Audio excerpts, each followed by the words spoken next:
Last lecture पर neural control and coordination chapter start हो गया था। इंट्रोडक्शन वाला पोर्शन कंप्लीट हो गया है। न्यूरॉन और उसका स्ट्रक्चर और उसके टाइप ये भी कंप्लीट हो गया है। और हम लोगों ने लास्ट लेक्चर पर generation and conduction of nerve impulse heading start कर दिया था। इसका इंट्रोडक्शन हमने आपको डिस्कस कर लिया था कि किसी भी न्यूरॉन का जो एक्जान है उसकी मेम्ब्रेन एक्सोलेमा और एक्सोलेमा के अंदर की तरफ एक्सोप्लाज्म है और एक्सोलेमा के बाहर की तरफ ECF है। एक्सोप्लाज्म और ECF का जब कंपेयर किया गया था तो पता चला था कि जो ECF है उसमें सोडियम ज़्यादा है, पोटेशियम कम है, और जो एक्सोप्लाज्म है उसमें पोटेशियम ज़्यादा है, सोडियम कम है। हाँ, निगेटिव चार्ज प्रोटीन भी अंदर पाई जाती है। बाहर सोडियम ज़्यादा है और अंदर पोटेशियम कम है। इसका मेन कारण क्या था? Sodium potassium pump. Sodium potassium pump ने 3 सोडियम बाहर और 2 पोटेशियम अंदर पंप किए थे, 1 ATP खर्चा करके। इसी से बन गया था रेस्टिंग आयनिक ग्रेडियंट। और यहाँ तक हम लोगों ने बात समझ ली थी। इसका मतलब सोडियम पोटेशियम पंप एक एक्टिव प्रोसेस है और उस एक्टिव प्रोसेस में ATP से एनर्जी मिलती है। उसके आगे हम लोगों को पढ़ना था। शुरू किया जाए।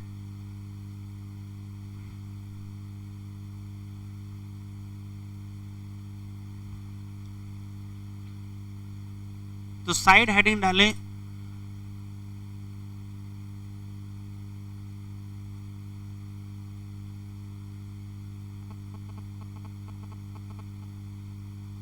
Generation of impulse. Side heading generation of impulse. 2 चीजें रटने वाली।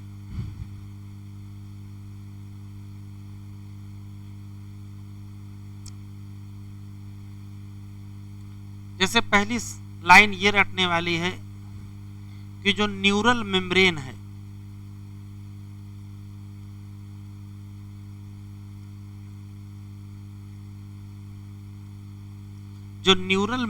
जिसको एक्सोनल मेम्ब्रेन भी कहते हैं, इसमें बहुत सारे आयन चैनल पाए जाते हैं। जैसे कि सोडियम चैनल, जैसे कि पोटेशियम चैनल। चैनल का मतलब ऐसी कोई जगह जहां से सोडियम अंदर आ सके या ऐसी कोई जगह जहां से पोटेशियम बाहर जा सके। तो किसी न्यूरल मेम्ब्रेन या एक्सोनल मेम्ब्रेन में बहुत सारे आयन चैनल पाए जाते हैं और इन आयन चैनल की एक खास बात होती है। जैसे कभी ये सोडियम चैनल ओपन होगा तो पोटेशियम चैनल बंद होगा और कभी पोटेशियम चैनल ओपन होगा तो सोडियम चैनल बंद होगा। कहने का मतलब है आयन चैनल की जो परमिएबिलिटी है वो डिफरेंट होती है।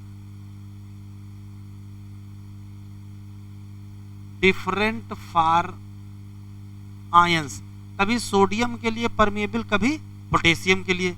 किस आयन के लिए कब परमिएबल होंगे वो अभी थोड़ी देर बाद आपको क्लियर हो जाएगा, अभी रटेंगे। दूसरा सवाल, जब हम इम्पल्स की बात करते हैं तो इम्पल्स जनरेशन और कंडक्शन में 3 इवेंट होते हैं। एक होता है पोलराइजेशन, एक होता है पोलराइजेशन और एक होता है रीपोलराइजेशन। इतना लिख लो पहले।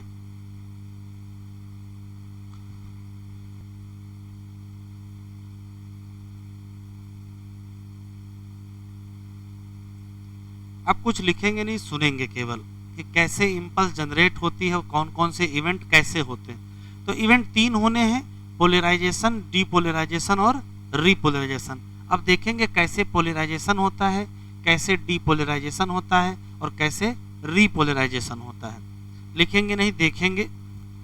जैसे मान लेते हैं कि ये एक्जान है, और एक्जान में मैंने आपको पहले से बताया था कि बाहर की तरफ क्या मिलेगा, ECF, और अंदर की तरफ क्या मिलेगा, एक्जोप्लाज्म, और बीच में क्या है, तो ये एक्जोलेमा है। चाहे एक्जोलेमा कहो चाहे न्यूरल मेम्ब्रेन, ठीक है। किसी पर्टिकुलर एक्जान की एक्जोलेमा या न्यूरल मेम्ब्रेन के बाहर की तरफ क्या ज्यादा है, सोडियम ज्यादा है, बाहर की तरफ सोडियम ज्यादा है और अंदर की तरफ पोटेशियम ज्यादा है। तो जो चीज जहां ज्यादा होगी वहां से जाना चाहेगी। जैसे सोडियम यहाँ ज्यादा है, ये एक्जोप्लाज्म में आना चाहेंगे, और पोटेशियम एक्जोप्लाज्म में ज्यादा है, ये ECF में जाना चाहेंगे। लेकिन बीच में क्या है, बीच में एक्जोलेमा है, और एक्जोलेमा में पाए जाते हैं बहुत सारे आयन चैनल, जिनकी परमिएबिलिटी अलग अलग चैनल, अलग अलग आयन की अलग अलग होती है। तो मान लेते हैं कोई ऐसी स्टेट है जब न्यूरॉन रेस्टिंग स्टेट में है। न्यूरॉन रेस्टिंग स्टेट में है, रेस्टिंग का मतलब उस समय इंपल्स जनरेट नहीं कर रहा है। तो जब न्यूरॉन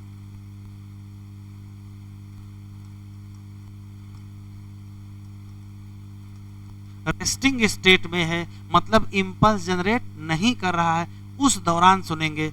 उस दौरान जो एक्जोलेमा या न्यूरल मेम्ब्रेन की परमेबिलिटी है वो कुछ ऐसी है कि ये पोटेशियम के लिए परमिएबल है और सोडियम के लिए इम्परमिएबल है।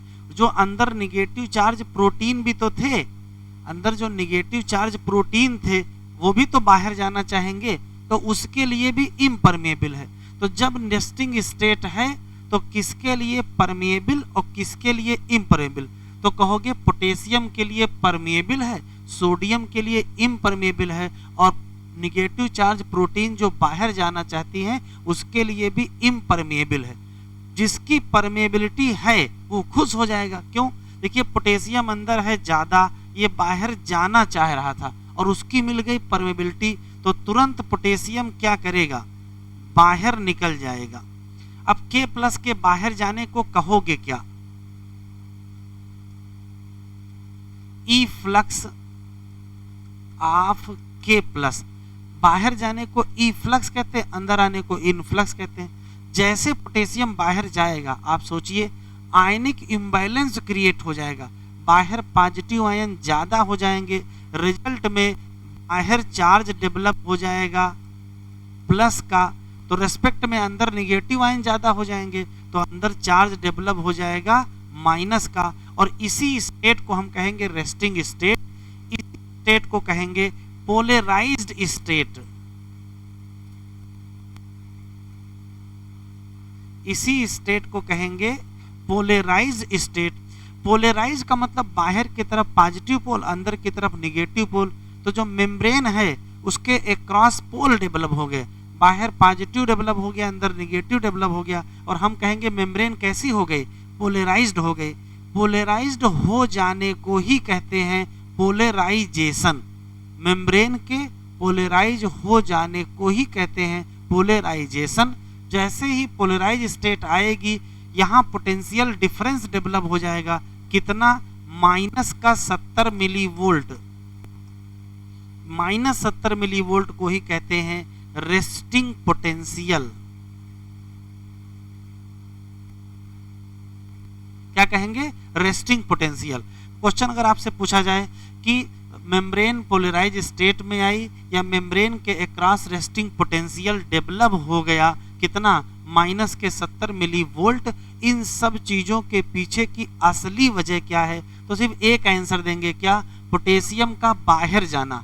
बाहर जाने का मतलब एक्जोप्लाज्म से ECF में जाना, इसको कहोगे क्या, इफ्लक्स ऑफ K+।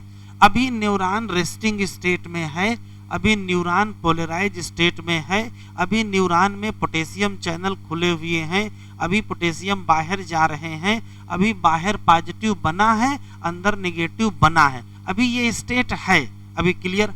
अभी देखिए क्या होगा, थोड़ी देर बाद थोड़ी देर बाद स्टिमुलस आ जाएगा। तो जैसे ही स्टिमुलस आएगा, जैसे ही स्टिमुलस आएगा, ये जो एक्सोलेमा है इसके आयन चैनल की परमिएबिलिटी बदल जाएगी। परमिएबिलिटी अभी तक किसकी थी? पोटेशियम के लिए परमिएबल थे और सोडियम के लिए इम्परमिएबल थे। अब क्या हो जाएगी? अब परमिएबिलिटी रिवर्स हो जाएगी। अब ये सोडियम के लिए परमिएबल हो जाएंगे और पोटेशियम के लिए इम्परमिएबल। सोडियम बाहर ज्यादा है, वो अंदर आने के लिए तैयार बैठा है, सिर्फ उसकी परमिएबिलिटी नहीं थी। जैसे ही परमिएबिलिटी मिलेगी वैसे ही सोडियम क्या करेगा? अंदर आ जाएगा। सोडियम के अंदर आने को क्या कहोगे? सोडियम के अंदर आने को इनफ्लक्स किसका? ऑफ सोडियम कहेंगे। अब आप इमेजिन करो, अगर सोडियम अंदर आएगा तो बाहर पॉजिटिव आयन कम होने लगेंगे और अंदर पॉजिटिव आयन ज्यादा होने लगेंगे, तो जो चार्ज है वो चेंज हो जाएगा। बाहर की तरफ क्या डेवलप हो जाएगा? नेगेटिव डेवलप हो जाएगा और अंदर की तरफ पॉजिटिव डेवलप हो जाएगा। और हम कहेंगे कि न्यूरल मेम्ब्रेन रेस्टिंग से किस स्टेट में चली गई? एक्शन स्टेट में चली गई। जो मेम्ब्रेन पोलराइज थी वो कैसी हो गई? डीपोलराइज्ड हो गई। और जो पोटेंशियल डिफरेंस -70 का था वो पोटेंशियल डिफरेंस हो जाएगा +45 मिली वोल्ट का। और इसी को हम लोग, जो रेस्टिंग पोटेंशियल था, अब उसी का नाम क्या हो जाएगा? एक्शन पोटेंशियल हो जाएगा। और एक्शन पोटेंशियल जनरेट होने का मतलब ही है क्या जनरेट कर गई? इंपल्स। तो अगर आपसे क्वेश्चन पूछा जाए कि एक्शन स्टेट में क्या होता है, तो जब कभी न्यूरॉन एक्शन स्टेट में आता है तो परमिएबिलिटी बदल जाती है, बिकम परमिएबल फॉर Na+ और इम्परमिएबल फॉर K+। पोटेशियम की परमिएबिलिटी खत्म, पोटेशियम का बाहर जाना बंद, सोडियम की परमिएबिलिटी शुरू, सोडियम का अंदर आना शुरू। जैसे ही सोडियम अंदर आएगा वैसे ही क्या होगा? चार्ज रिवर्स हो जाएंगे, बाहर निगेटिव हो जाएगा, अंदर पॉजिटिव हो जाएगा और हम कहेंगे मेम्ब्रेन हो गई है डीपोलराइज। डीपोलराइज होने को डीपोलराइजेशन कहते हैं। रेस्टिंग स्टेट से किसमें चले गए? एक्शन। पोलराइज से किसमें चले गए? डीपोलराइज। जो पोटेंशियल डिफरेंस -70 मिलीवोल्ट का था वो पोटेंशियल डिफरेंस +45 मिलीवोल्ट का हो गया और जो रेस्टिंग पोटेंशियल था उसकी जगह क्या जनरेट हो गया? Action potential. जैसे ही एक्शन पोटेंशियल जनरेट हुआ, हमने कहा क्या जनरेट हो गया? इंपल्स जनरेट हो गया। स्टिमुलस के आने के चक्कर में ये परमिएबिलिटी बदली थी, लेकिन स्टिमुलस के चक्कर में जो परमिएबिलिटी बदलती है वो बहुत कम समय के लिए होती है, बहुत ही कम समय के लिए होती है। जल्दी ही परमिएबिलिटी फिर चेंज हो जाती है। कैसे? जैसे ही +45 मिलीवोल्ट हो जाता है, एक बार परमिएबिलिटी फिर बदल जाती है। अब देखो क्या होगा, एक बार फिर से ये किसके लिए परमिएबल हो जाएगी? K+। जैसे ही K+ के लिए परमिएबल होगी वैसे ही K+ क्या करेगा? बाहर जाएगा। K+ के बाहर जाने को फिर से क्या कहेंगे? ई फ्लक्स कहेंगे। ई फ्लक्स किसका? K+ का। और पोटेशियम अगर बाहर जाएगा तो फिर से चार्ज रिवर्स होंगे, बाहर क्या डेवलप हो जाएगा?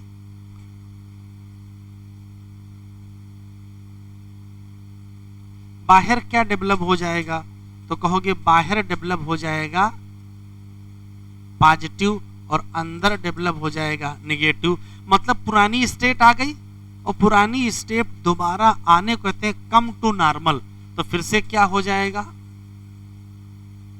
ये हो जाएगा कम टू नॉर्मल। और कम टू नॉर्मल होने का मतलब फिर से क्या हो गई?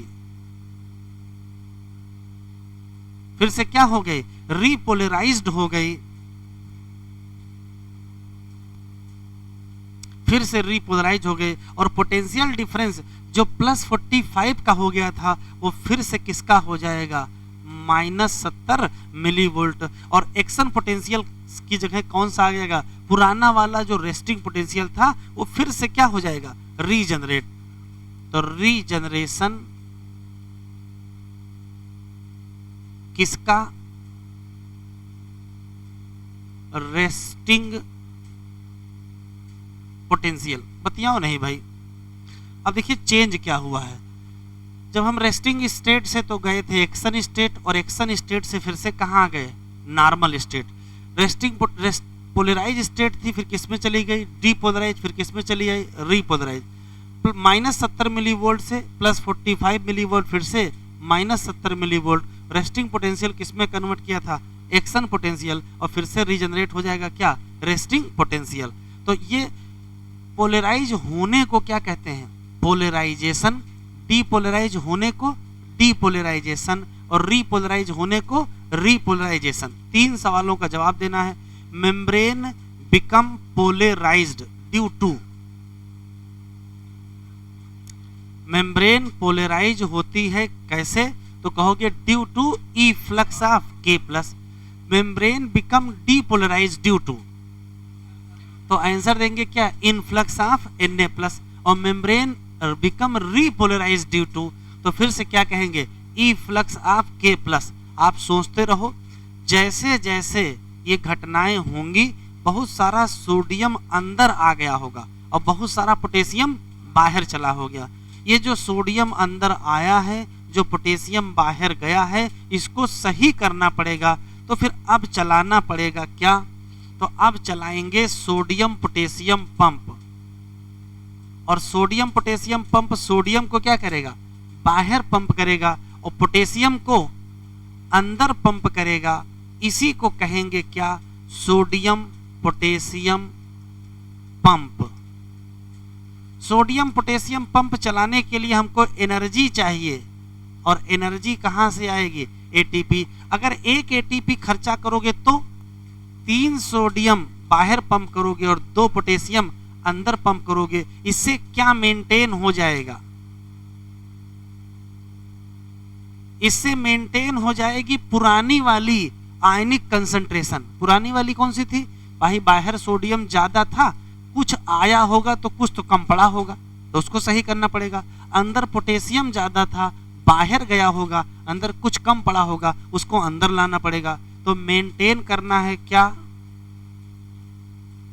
रेस्टिंग आयनिक ग्रेडियंट। ठीक है, फिर से सुन लेते हैं, फिर लिखिएगा। किसी भी न्यूरॉन के एक्सोलेमा पर आयन चैनल पाए जाते हैं जिनकी परमेबिलिटी अलग अलग आयन की अलग अलग होती है। पहला सवाल, कभी ये सोडियम के लिए परमेबल होते हैं और कभी ये पोटेशियम के लिए परमेबल होते हैं। मान लेते हैं कि न्यूरॉन रेस्टिंग स्टेट में है, कोई इम्पल्स जनरेट नहीं कर रहा है, तो उस समय न्यूरल मेम्ब्रेन के आयन चैनल की परमेबिलिटी कुछ ऐसी है कि ये परमेबल है K+ के लिए, इम्परमेबल है Na+ के लिए, और इम्परमेबल है नेगेटिव चार्ज प्रोटीन के लिए। ठीक है, उसके बाद क्या होगा, थोड़ी देर बाद इस स्थिति का फायदा उठाते हुए पोटेशियम बाहर जाएगा। पोटेशियम के बाहर जाते ही आयनिक इम्बैलेंस क्रिएट होगा, बाहर पॉजिटिव चार्ज डेवलप होगा, अंदर नेगेटिव चार्ज डेवलप होगा। हम कहेंगे मेम्ब्रेन पोलराइज हो गई, मेम्ब्रेन पोलराइज हो गई, बाहर पॉजिटिव पोल हो गया, अंदर नेगेटिव पोल हो गया, पोटेंशियल डिफरेंस डेवलप हो जाएगा, नाम रेस्टिंग पोटेंशियल। कितना, -70 मिली वोल्ट। ठीक है, इसकी रेंज -60 से -90 रेंज होती है, exact value -70। Resting potential develop होने के पीछे का जो प्रमुख कारण है वो है पोटेशियम का बाहर जाना। बात खत्म हो गई। मेम्ब्रेन अभी रेस्टिंग स्टेट में है, पोलराइज है, पोटेशियम बाहर जा रहा, तब तक स्टिमुलस आ गया। जैसे ही स्टिमुलस आएगी परमिएबिलिटी चेंज हो जाएगी, बिकम परमिएबल फॉर Na+ और इम्परमेबल फॉर K+। सोडियम अंदर आने के लिए तैयार ही था, उसकी जैसे ही परमिएबिलिटी मिलेगी सोडियम तेजी से अंदर आएगा, और सोडियम के अंदर आते ही चार्ज रिवर्स हो जाएंगे, बाहर निगेटिव और अंदर पॉजिटिव, और हम कहेंगे membrane become depolarise. Potential difference जो -70 का था वो हो जाएगा +45 मिलीवोल्ट, और हम कहेंगे एक्शन पोटेंशियल जनरेट हुआ। एक्शन पोटेंशियल जनरेट हुआ का मतलब इंपल्स जनरेट हुई। 4 सवालों का एक जवाब, membrane become depolarize, action potential generate, impulse generate, इन सब का एक ही जवाब है क्या, इनफ्लक्स ऑफ सोडियम। लेकिन स्टिमुलस के बाद जो इनफ्लक्स ऑफ सोडियम है या उसकी जो परमिएबिलिटी है वो बहुत कम समय के लिए है, जल्दी ही परमिएबिलिटी फिर चेंज हो जाएगी। परमिएबिलिटी चेंज होगी, बिकम परमिएबल फॉर K+, और जैसे K+ की परमिएबिलिटी आएगी पोटेशियम फिर बाहर जाएगा, बाहर जाएगा तो पुरानी स्टेट आने लगेगी, बाहर पॉजिटिव बन जाएगा, अंदर नेगेटिव बन जाएगा, पुरानी स्टेट दोबारा आई है, दोबारा को री बोलते हैं, इसी नाते इसका नाम क्या बोलेंगे, रीपोलराइज। -70 मिलीवोल्ट का पोटेंशियल डिफरेंस डेवलप हो जाएगा और हम कहेंगे रेस्टिंग पोटेंशियल रीजनरेट हो गया। लेकिन इस पूरी कड़ी में एक समस्या आई है, बहुत सारा सोडियम अंदर चला आया होगा और बहुत सारा पोटेशियम बाहर चला गया होगा, इसको भी सही करना है। तो जो सोडियम अंदर आया है उसको बाहर ले जाना है और जो पोटेशियम बाहर गया उसको अंदर लाना है। ये काम कौन करेगा, सोडियम पोटेशियम पंप। ये एक्टिव है, क्यों, क्योंकि ये कंसंट्रेशन के अगेंस्ट काम है। देखिए बाहर ही सोडियम ज्यादा है और बाहर ही ले जाना है, तो जहां ज्यादा है वहां ले जाना है, तो अगेंस्ट कंसंट्रेशन ग्रेडियंट एनर्जी लगेगी, और एनर्जी करेगी तो कहां लाओगे, एटीपी से। अगर हम 1 एटीपी खर्चा करेंगे तो जितनी एनर्जी मिलेगी, तो 3 सोडियम बाहर 2 पोटेशियम अंदर, और हम कहेंगे अब मेंटेन हो गया क्या, रेस्टिंग आयनिक ग्रेडियंट, और ये भी तो मेंटेन हो गया रेस्टिंग पोटेंशियल। इसका क्या फायदा होगा, लिखो नहीं, फायदा क्या होगा। इसका फायदा ये होगा कि अब न्यूरॉन फिर से तैयार है किसी दूसरे स्टिमुलस को रिसीव करने के लिए। बस एक चीज और रह गई है, देखिए कैसे पोटेंशियल डिफरेंस चेंज होता है। जैसे मान लेते हैं कि ये 0 पोटेंशियल डिफरेंस है और ये -70 मिलीवोल्ट है, तो -70 मिलीवोल्ट से शुरू करते हैं और पोटेंशियल कहां चला जाता है, चला जाता है +45, लेकिन वापस फिर से तो -70 होता है। तो जब वापस ये फिर से -70 की तरफ आ रहा था तो ये -70 से ज्यादा हो जाता है। जैसे मान लेते हैं -90 हो गया, और ये लाइन कौन सी है, ये -70, तो इतना एक्स्ट्रा हो गया है ना, रुकना कहाँ चाहिए था, -70 पर, और हो गया है -90 या -80। ये जो स्टेट है इसे कहते हैं हाइपर पोलराइज्ड।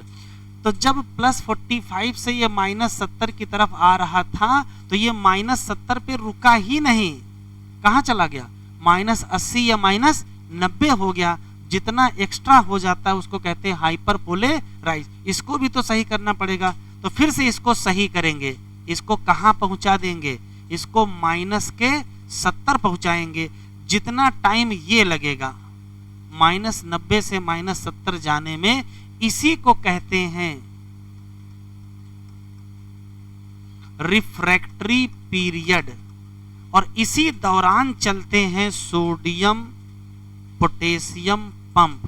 क्वेश्चन पूछेगा वो समय जितनी देर सोडियम पोटेशियम पंप चलता है उसी समय को कहते हैं क्या, रिफ्रैक्टरी पीरियड। इसका पूरा फायदा क्या होगा, एक तो रियल में क्या मिल जाएगा, -70 मिल जाएगा, और सोडियम पोटेशियम पंप भी चल गया तो रियल में हमको क्या मिल जाएगा, रेस्टिंग आयनिक ग्रेडियंट। इधर से इधर जाने को क्या कहेंगे, इधर से इधर गए हैं, ये क्या है, ये क्या है, ये डीपोलराइजेशन है कि नहीं है। और इधर से इधर क्या है, रीपोलराइजेशन। अगर -70 से +45 गए हैं तो ये डीपोलराइजेशन है, और +45 से -70 की तरफ आ रहे हैं तो क्या है, रीपोलराइजेशन है। तो देखिए पोटेंशियल डिफरेंस कैसे चेंज होता है, -70 से 0 से +45, और फिर +45 से 0 से -70, लेकिन ये रुकता नहीं -70 पर, एक्स्ट्रा हो जाता है, कहाँ पहुंच गया -90। जितना एक्स्ट्रा हो गया उसको हाइपर पोलराइज कहते हैं। आप क्या करेंगे, आप सोडियम पोटेशियम पंप चलाएंगे, रियल -70 बनाएंगे और रियल में रेस्टिंग आयन ग्रेडियंट बनाएंगे। इस फेज को क्या कहते हैं, रिफ्रैक्टरी पीरियड। अब लिख लो, अब क्लियर है।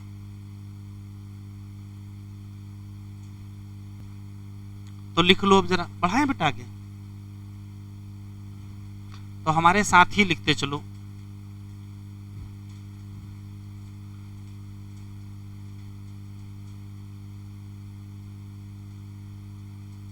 रेस्टिंग स्टेट का मतलब न्यूरॉन नॉट कंडक्ट क्या, इम्पल्स, नॉट कंडक्ट इम्पल्स। इस दौरान न्यूरल मेम्ब्रेन का हालत बताओ बस, न्यूरल मेम्ब्रेन आयन चैनल बताओ किसके लिए परमेबल, किसके लिए इम्परमेबल। तो कहोगे परमिएबल, लिखते चलेंगे किसके लिए, K+ और लगभग लगभग जो लिखा है नियरली इम्परमिएबल, किसके लिए, फॉर Na+ और इम्परमिएबल किसके लिए, निगेटिव चार्ज प्रोटीन। अच्छा, जब न्यूरॉन एक्शन स्टेट में आ जाए तो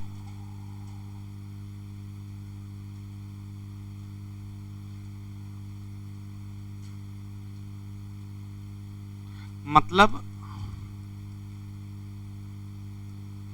न्यूरॉन जनरेट कर रहा हो क्या, इंपल्स को, इस दौरान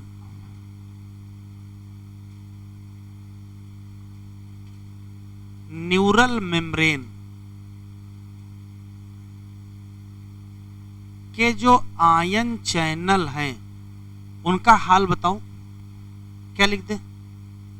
तो अब ये परमिएबल हो जाएंगे, किसके लिए, परमिएबल फॉर Na+ और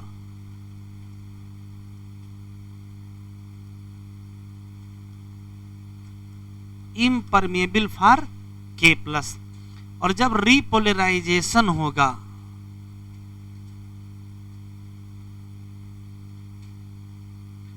उस दौरान क्या होगा, तो रीपोलराइजेशन के दौरान जो न्यूरल मेम्ब्रेन है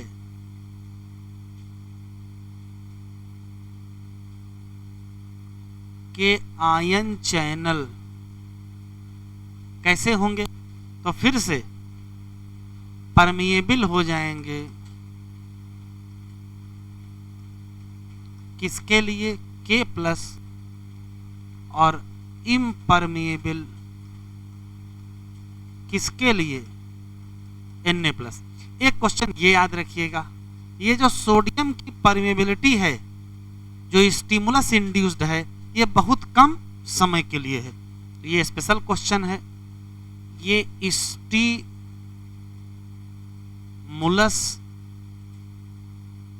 इंड्यूस्ड है और फॉर शॉर्ट ड्यूरेशन है। तो कब किसके लिए परमिएबिलिटी और कब किसके लिए इम्परमिएबिलिटी, या कब कौन चैनल खुला और कौन चैनल बंद, बताओ।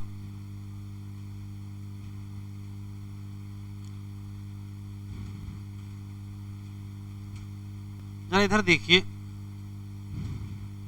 जैसे मान लेते हैं कि ये एक जान है और इधर इसकी सेल बॉडी है, यहाँ स्टिमुलस मिला, जिस जगह स्टिमुलस मिला उस जगह सोडियम अंदर गए, चार्ज रिवर्स हुआ, इम्पल्स जनरेट की, फिर उसी जगह पोटेशियम जो कि बाहर गया तो चार्ज फिर रिवर्स हुए और फिर से रीपोलराइज स्टेट आ गई।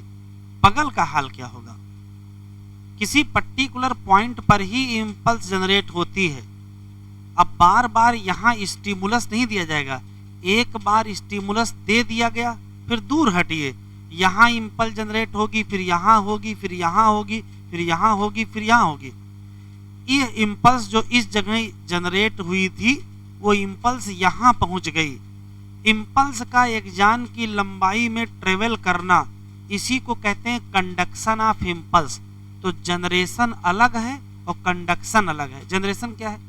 किसी एक जगह जहाँ बाहर पॉजिटिव अंदर नेगेटिव था, वहाँ बाहर नेगेटिव अंदर पॉजिटिव हुआ, ये हुआ इंपल्स का जनरेशन। लेकिन यहाँ जनरेट किए तो क्या फिर स्टिमुलस दोगे तब यहाँ जनरेट होगा, फिर स्टिमुलस दोगे तब यहाँ जनरेट होगा? ऐसा नहीं है, एक बार स्टिमुलस दे दीजिए, इंपल्स ट्रेवल कर जाएगी। इसी को कहते हैं इंपल्स कंडक्शन। तो साइड हेडिंग डालिए इंपल्स कंडक्शन।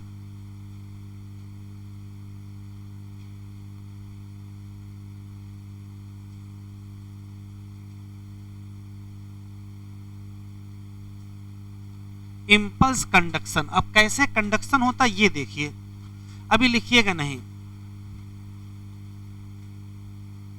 जैसे मान लेते हैं कि ये एक जान का कोई एरिया है और इसको हमने 3 पार्ट में बांट लिया है। ये मान लेते हैं कि ए पार्ट है, ये मान लेते हैं बी पार्ट है और ये मान लेते हैं सी पार्ट है। अभी लिखेंगे नहीं, देखेंगे। मान लेते हैं कि ए पार्ट में किसी एक पर्टिकुलर जगह बाहर की तरफ पॉजिटिव और अंदर की तरफ नेगेटिव था। फिर आपने स्टिमुलस दिया, मतलब ये किस स्टेट में था? ये पोलराइज स्टेट में था। आपने स्टिमुलस दिया और सोडियम अंदर आया। तो जैसे सोडियम अंदर आया, बाहर की तरफ क्या हो गया? नेगेटिव, और अंदर की तरफ क्या हो गया? पॉजिटिव। और हमने कहा मेम्ब्रेन क्या हो गई? डीपोलराइज हो गई। लेकिन जस्ट बगल वाले का हाल देखिए, जस्ट बगल वाले का हाल यह है कि बाहर पॉजिटिव होगा और अंदर निगेटिव होगा। अब देखिए क्या होगा, जब सोडियम अंदर आएगा तो यहाँ इंपल्स एक्शन पोटेंशियल जनरेट हो जाएगा कितने का? +45 का। और +45 वाला बगल वाले से कहेगा कि ऐसा करो, आप भी सोडियम का क्या कर लो? इनफ्लक्स। तो जैसे इनफ्लक्स करेंगे, ये कैसे था? पोलराइज। ये कैसे हो जाएगा? डीपोलराइज। बाहर की तरफ नेगेटिव और अंदर की तरफ पॉजिटिव। और अब +45 यहां बन जाएगा ना। ये बगल वाले से कहेगा कि एक काम करो, जो आपके पास बाहर पॉजिटिव अंदर नेगेटिव है, आप भी क्या कर लीजिए? सोडियम का इनफ्लक्स कर लीजिए और बाहर नेगेटिव कर लीजिए और अंदर पॉजिटिव कर लीजिए। तो जरा देखिए, जो एक्शन पोटेंशियल ए पर जनरेट हुआ था, वही एक्शन पोटेंशियल कहां जनरेट हो गया? बी पर। मतलब जो इंपल्स ए पर जनरेट हुई वो कहां पहुंच गई? बी पर। और जो बी पर जनरेट हुआ वही कहां पहुंच गई? सी पर। तो इंपल्स ए से बी से सी पर जनरेट हो रही। जो ए पर जनरेट हुई थी वो बी पर हो गई और जो बी पर जनरेट हुई वो सी पर हो गई। मतलब इंपल्स ए से कहां पहुंच गई? सी तक पहुंच गई। और देखो, इलेक्ट्रिकल सर्किट भी पूरा होता है। इलेक्ट्रिकल करंट का फ्लो ऐसे होता है, पॉजिटिव से निगेटिव। तो बाहर बाहर बी से ए आएगा और अंदर अंदर कहां जाएगा? ए से बी। फिर देखो, बाहर बाहर हमेशा प्लस से माइनस। फिजिक्स में आपको पढ़ाया जाता होगा, करंट ऐसे फ्लो करता है, तो ये प्लस से माइनस चलेगा। तो जरा बताओ, अंदर अंदर इंपल्स या इलेक्ट्रिकल करंट किधर से किधर फ्लो कर रहा है? तो अंदर अंदर ए से बी और बी से सी, और बाहर बाहर सी से बी और बी से ए। इसी को कहते हैं इंपल्स कंडक्शन, या इसी का दूसरा नाम है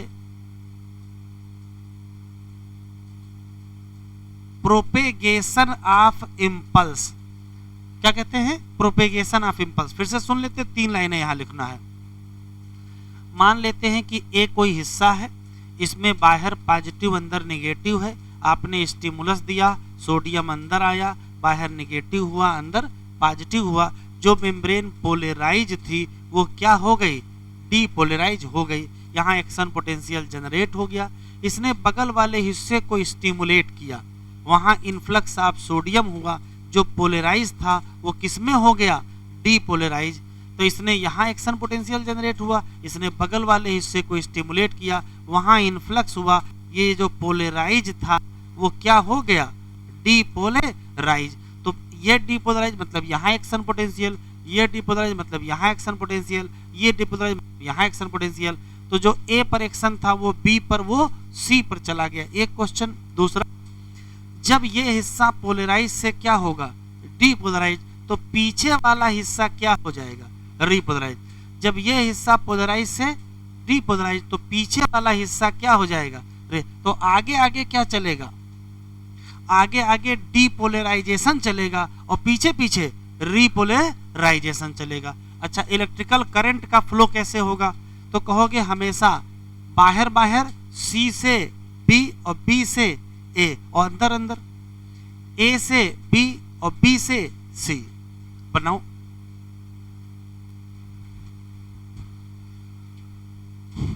तो प्रोपेगेशन ऑफ इंपल्स कैसा है, तो लिख लीजिए,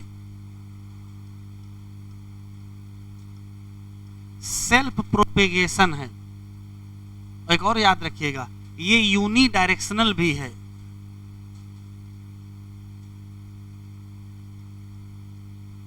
एक ही दिशा में चलेगा, इधर से इधर ही चलेगा, उल्टा नहीं चलेगा। क्यों? क्योंकि जब उल्टा चलने का प्रयास करेंगे तो पीछे क्या चल रहा है, तो क्या पीछे एक्शन पोटेंशियल जनरेट हो पाएगा, नहीं हो पाएगा। तो ये क्या होता है, यूनी डायरेक्शन। अच्छा, इलेक्ट्रिकल करंट,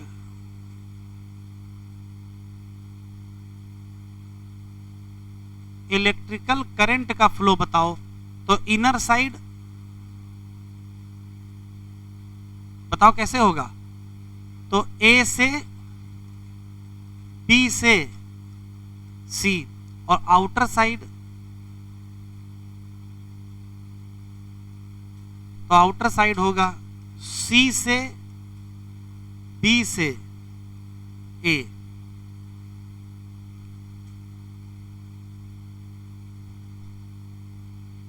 एक क्वेश्चन रटने वाला, इंपल्स का जनरेशन और कंडक्शन कैसी घटना है, तो आंसर देंगे इलेक्ट्रोकेमिकल। क्या कहेंगे, इलेक्ट्रोकेमिकल प्रोसेस है।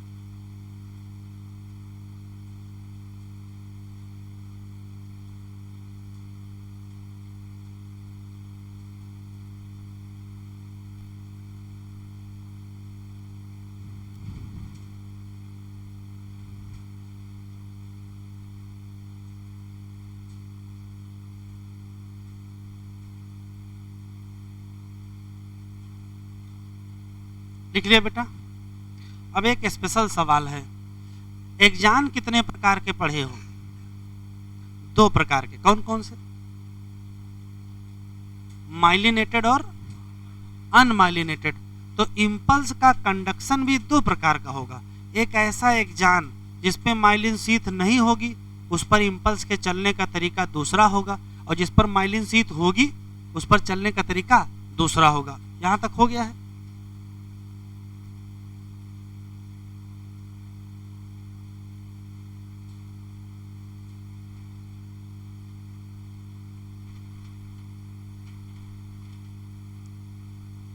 तो देखो, इंपल्स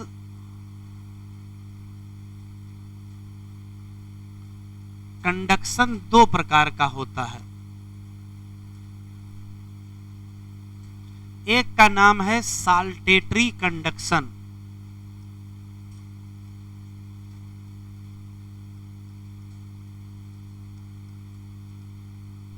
या इसी का दूसरा नाम है जंपिंग कंडक्शन, और दूसरे का नाम है पॉइंट टू पॉइंट कंडक्शन। ये देख लो, ये जो साल्टेटरी या जंपिंग कंडक्शन होता है, ये होता है माइलिनेटेड नेटेड एक्जान पर, जबकि अगर इसकी बात करें तो ये होता है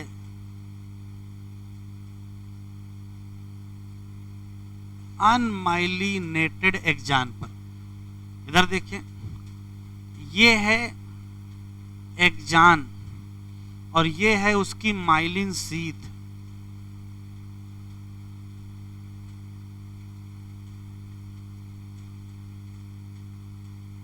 ठीक, तो देखो इससे पहले वाले लेक्चर पर बता चुके हैं कि जो माइलिन शीथ है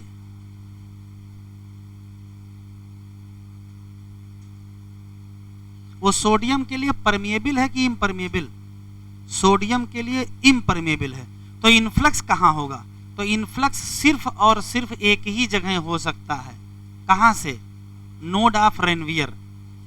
नोड ऑफ रेनवियर से इन्फ्लक्स होगा, उसके बाद कूद के फिर नोड ऑफ रेनवियर पर, फिर कूद के कहाँ? नोड ऑफ रेनवियर पर। तो सिर्फ नोड ऑफ रेनवियर पर ही इन्फ्लक्स होगा।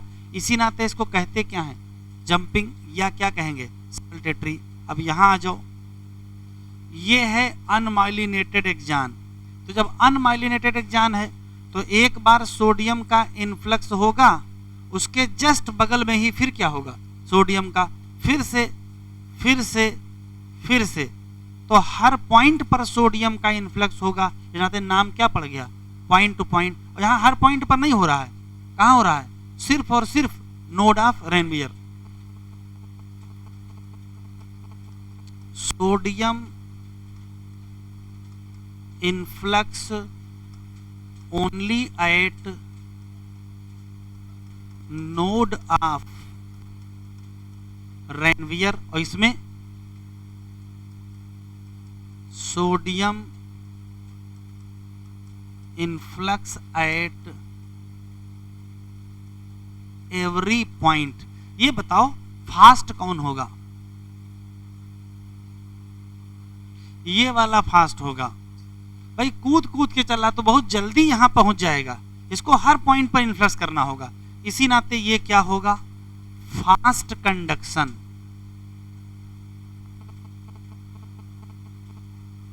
और ये क्या होगा?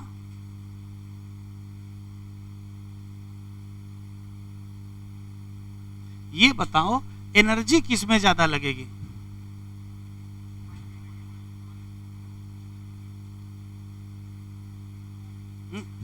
तो देखो यहां हर जगह सोडियम पोटेशियम पंप चलाना पड़ेगा। यहां हर जगह नहीं चलाना है, यहां चलाओ फिर सीधे यहां चलाओ, फिर सीधे यहां चलाओ। तो यहां सोडियम पोटेशियम पंप कम चलेंगे और यहां सोडियम पंप ज्यादा चलेंगे, तो यहां एनर्जी कम लगेगी, लेस एनर्जी। और यहां मोर एनर्जी।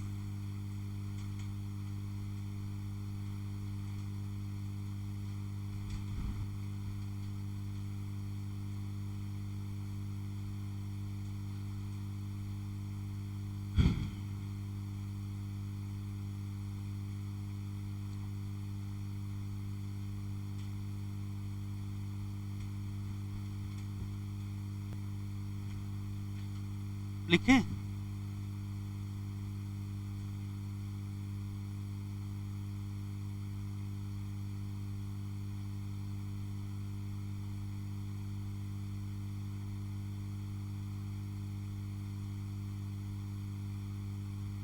देखिए जरा एनसीईआरटी ओपन करें।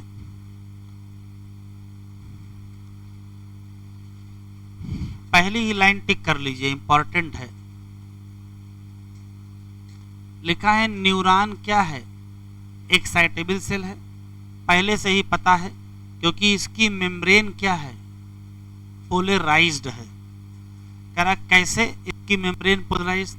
तो यहां से एक्सप्लेनेशन शुरू है। कई प्रकार के आयन चैनल पाए जाते हैं कहाँ? Neural membrane. और इन आयन चैनल की खास बात क्या है? ये सेलेक्टिव परमिएबल हैं, चुन चुन के परमिएबिलिटी शो करते हैं टू डिफरेंट आयन। जब neuron not conduct any impulse, मतलब किस स्टेट में? तो एक्सोनल मेम्ब्रेन का हाल बताओ। लिखा है मोर परमिएबल टू के प्लस, और लगभग लगभग इम्परमिएबल टू किसके? Na plus. इसी तरीके से ये इम्परमिएबल है किसके लिए, निगेटिव चार्ज प्रोटीन जो कहाँ प्रेजेंट होंगे, एक्सोप्लाज्म। कंसिक्वेंटली एक्सोप्लाज्म जो अंदर होगा उसमें क्या होगा, तो हाई हो जाएंगे क्या, K+, और हाई हो जाएंगे क्या, निगेटिव चार्ज, और लो क्या हो जाएंगे, Na+। लेकिन उसके अपोजिट जो बाहर फ्लूइड है उसमें क्या होगा, लो कंसंट्रेशन K+ और हाई कंसंट्रेशन Na+। तो क्या बना, कंसंट्रेशन ग्रेडियंट बना। देखो लिखा है दिस आयनिक ग्रेडियंट, मतलब जो आयनिक ग्रेडियंट बना है across the resting membrane maintain by, किसके द्वारा, एक्टिव ट्रांसपोर्ट, किसका, आयन। कौन करेगा, सोडियम पोटेशियम। हम ट्रांसपोर्ट करेगा कितने, 3 सोडियम बाहर की तरफ, 2 पोटेशियम अंदर की तरफ। एज ए रिजल्ट बाहर की सरफेस, अब सीधे लिख दिया है एज ए रिजल्ट, जबकि सोडियम पोटेशियम पंप ने ऐसा नहीं किया है। उसके बाद फिर पोटेशियम बाहर जाता है, पंप करने के बाद पोटेशियम अंदर पंप किया गया था, लेकिन परमिबिलिटी चेंज होने के नाते वो बाहर जाता है। तो जैसे जाएगा वैसे चार्ज इम्बैलेंस हो जाएंगे, आउटर सरफेस क्या हो जाएगी, पॉजिटिव चार्ज, व्हाइल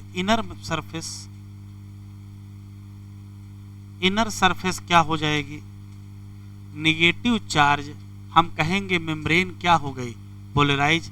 वो पोटेंशियल डिफरेंस जो रेस्टिंग प्लाज्मा मेम्ब्रेन के क्रॉस होता है उसका नाम रेस्टिंग पोटेंशियल, वैल्यू -70। कह रहा you might to be curious to know about the mechanism of generation of nerve impulse and its conduction. तो देखिए जनरेशन अलग है और कंडक्शन क्या है, अलग है। जब कह रहा है स्टिमुलस दिया जाए कहाँ, किसी एक साइट पर, कह रहा फिगर देख लो और उस साइट का नाम क्या मान लिया, ए मान लिया, और वो है क्या, polarise. The membrane at that site A freely permeable हो जाएगी, किसके लिए, Na+। इसका रिजल्ट क्या होगा, इन्फ्लक्स ऑफ सोडियम। रिजल्ट क्या होगा, रिवर्सल ऑफ पोलरिटी, मतलब बाहर क्या हो जाएगा, निगेटिव, और अंदर क्या हो जाएगा, positive. Polarity of membrane site A पर क्या कर गई, रिवर्स, मतलब क्या हो गई, डीपोलराइज हो गई। Electrical potential difference across plasma membrane at that site A is called as action potential. In fact ये वास्तव में क्या है, नर्व इम्पल्स। लेकिन कह रहा उसके जस्ट बगल, एट साइट इमीडिएटली अहेड, इसका नाम हमने क्या रख दिया, बी रख दिया। वहां तो अभी भी क्या है, बाहर पॉजिटिव चार्ज और अंदर negative charge. As a result क्या होगा, करंट फ्लो करेगी, कहां से कहां, देखो अंदर की तरफ बताओ, तो अंदर की तरफ ए से बी जाएगी और बाहर की तरफ बी से ए आएगी, to complete a circuit of current flow. Hence polarity at that side क्या कर जाएगी, रिवर्स। अब बी पर बाहर निगेटिव अंदर पॉजिटिव हो जाएगा, वहां इन्फ्लक्स हुआ होगा। मतलब जो एक्शन पोटेंशियल ए पर जनरेट हुआ था वो अब कहां जनरेट हो जाएगा, बी। मतलब इम्पल्स एक्शन पोटेंशियल जो ए पर था वो अब कहां पहुंच गया, बी। सीक्वेंस रिपीट होता रहेगा along the length of axon. Consequently impulse क्या कर जाएगी, कंडक्ट। इम्पल्स का कंडक्ट होना और इम्पल्स का जनरेट होना ये दो अलग अलग घटनाएं हैं।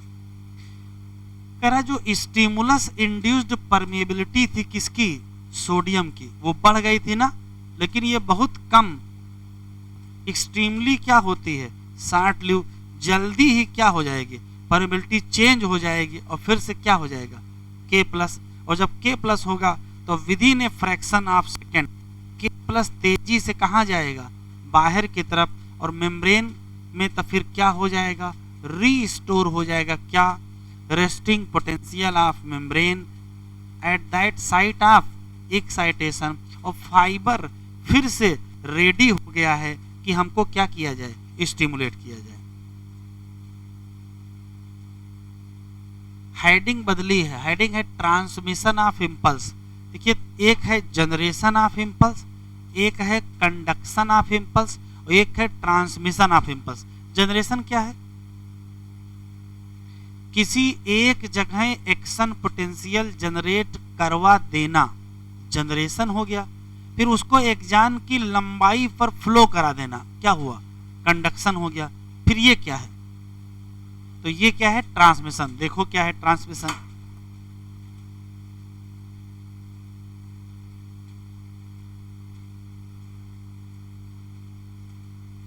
तो हेडिंग डालिए transmission of impulse.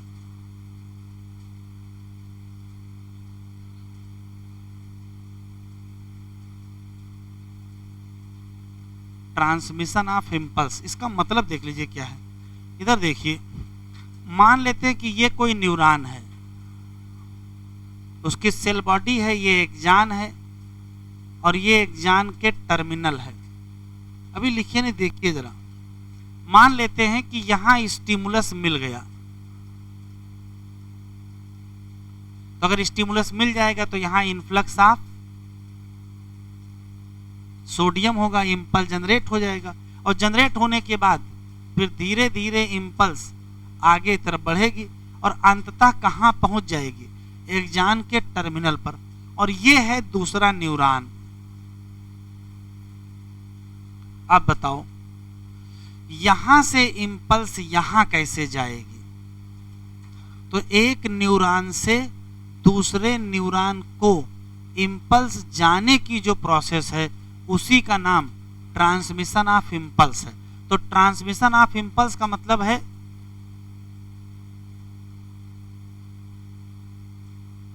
Impulse transfer from one neuron to क्या, अदर न्यूरॉन। एक क्वेश्चन कैसे होगा, तो यहां बनेगा जंक्शन, यहां बनेगा जंक्शन, और इसी जंक्शन का नाम, इस जंक्शन का नाम साइनेप्सिस होता है।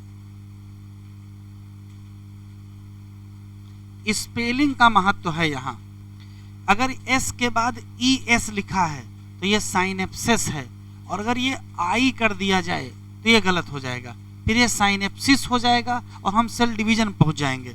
तो याद रखिएगा स्पेलिंग यहाँ महत्वपूर्ण है, साइनेप्सिस है।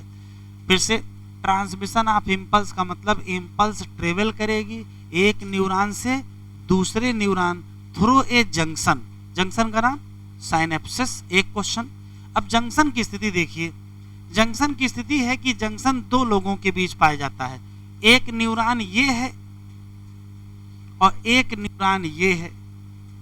इस न्यूरॉन का नाम है प्री साइनेप्टिक न्यूरॉन, भाई साइनेप्सिस के पहले है, और इस न्यूरॉन का नाम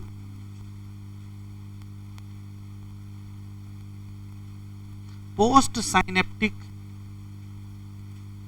न्यूरॉन। दूसरा क्वेश्चन, साइनेप्सिस किसके किसके बीच बनता है, तो कहोगे प्री साइनेप्टिक और पोस्ट साइनेप्टिक न्यूरॉन के बीच बनता है। एक चीज और दिखाई पड़ जाएगी, ये है गैप,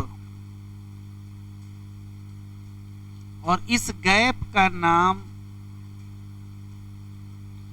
साइनेप्टिक क्लेफ्ट होता है, इस गैप का नाम साइनेप्टिक क्लेफ्ट होता है, और यहां एक फ्लूइड भरा होता है, उसका नाम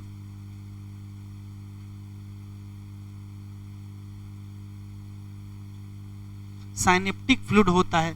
तो ये जो साइनेप्सिस है इसमें हो सकता है गैप हो और हो सकता गैप ना हो। तो साइनेप्सिस में हो सकता है कि गैप मिले जिसका नाम साइनेप्टिक क्लेफ्ट और जिसका नाम साइनेप्टिक फ्लूइड।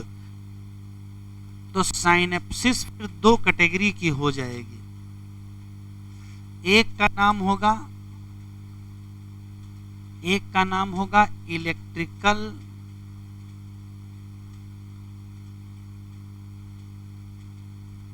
साइनेप्सिस और एक का नाम होगा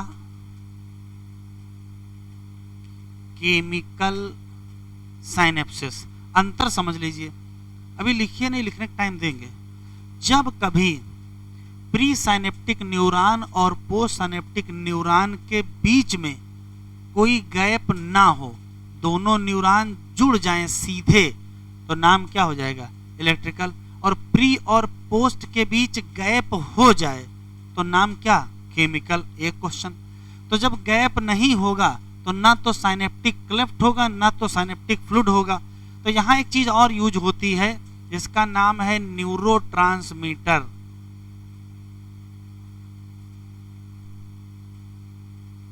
ध्यान से सुने, जब साइनेप्टिक क्लेफ्ट होगा तो साइनेप्टिक फ्लूइड होगा, तब क्या यूज होगा?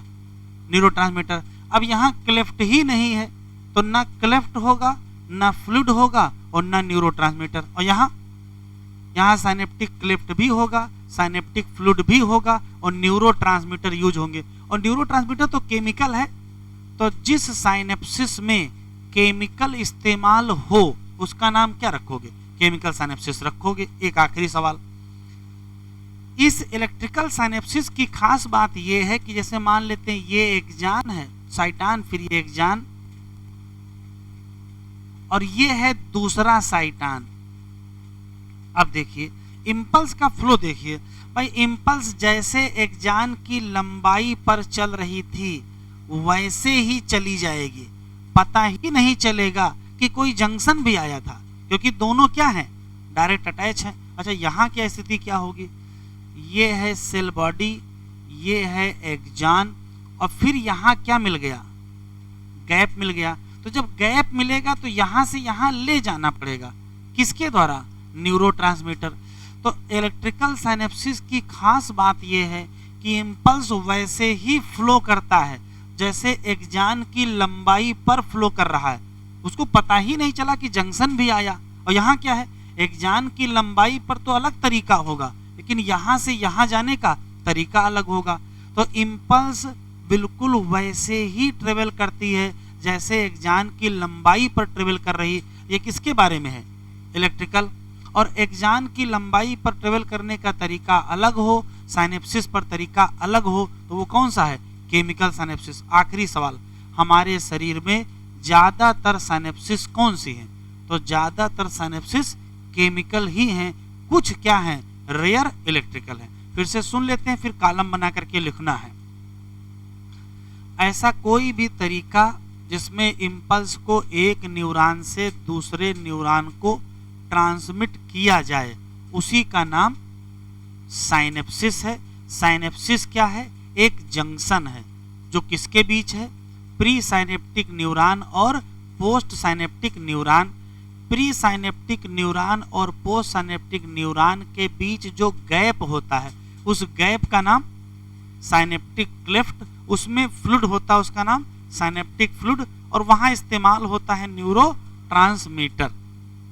जब कभी दोनों न्यूरॉन इतना करीब आ जाएं कि ना तो क्लेफ्ट हो ना तो फ्लूइड हो ना तो न्यूरोट्रांसमीटर हो तो उसका नाम इलेक्ट्रिकल साइनेप्सिस। और थोड़ा दूर रह जाएं तो साइनेप्टिक क्लेफ्ट भी हो, साइनेप्टिक फ्लूइड भी हो और न्यूरोट्रांसमीटर भी हो तो नाम क्या पड़ गया? केमिकल। बस इलेक्ट्रिकल और केमिकल के इंपल्स के ट्रांसमिशन में अंतर है। जैसे ही लगे कि एक जान की लंबाई पर जैसे इंपल्स चल रही थी वैसे ही कहाँ चली गई? साइनेप्सिस पर भी चली गई, तो नाम क्या रखोगे? तो नाम इलेक्ट्रिकल रखोगे। लेकिन एक जान की लंबाई पर तरीका अलग हो और साइनेप्सिस पर तरीका अलग हो तो उसका नाम क्या होगा? Chemical synapsis. ये बताओ फास्ट कौन होगी? तो भाई यहाँ कोई जंक्शन जैसा बवाल है ही नहीं, यहाँ तो सीधे निकल जाएगी, तो फास्ट कौन होगी? इलेक्ट्रिकल। और स्लो कौन होगी? क्यों स्लो होगी? भाई यहाँ से न्यूरोट्रांसमीटर निकलेगा और यहाँ रिसीव होगा, कुछ ना कुछ तो टाइम लगेगा, इसी नाते ये क्या होगी? स्लो। कॉमन साइनेप्सिस कौन से? कॉमन साइनेप्सिस केमिकल है और रेयर साइनेप्सिस इलेक्ट्रिकल है। इतना लिखो, फिर सेक्शन बनाना है। आगे बढ़े। एक से कॉलम बना लीजिए, एक तरफ लीजिए इलेक्ट्रिकल और दूसरी तरफ लीजिए केमिकल, और कुछ कंपेयर के 4-5 क्वेश्चन है वो लिख लीजिए।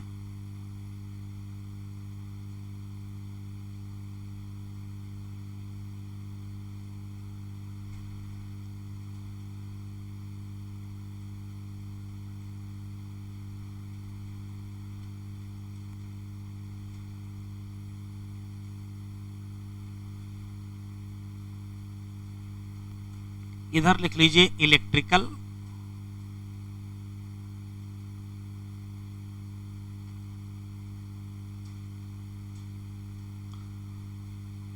और इधर लिख लीजिए केमिकल।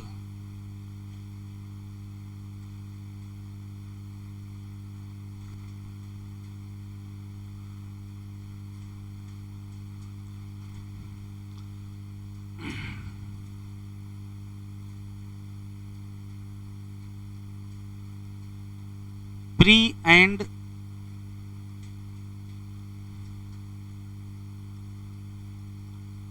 पोस्ट साइनेप्टिक, बेटा बातचीत ना करो, neuron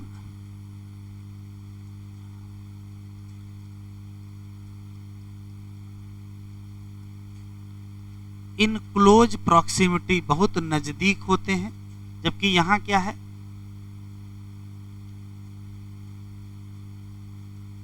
pre and post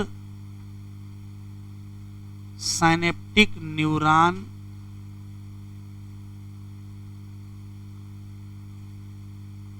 separated, अलग अलग होते हैं। इसी नाते यहां नहीं है क्या,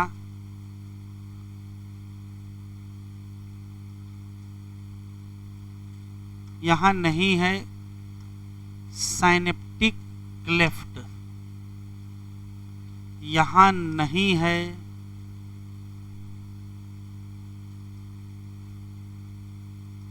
साइनेप्टिक फ्लूइड, यहां नहीं है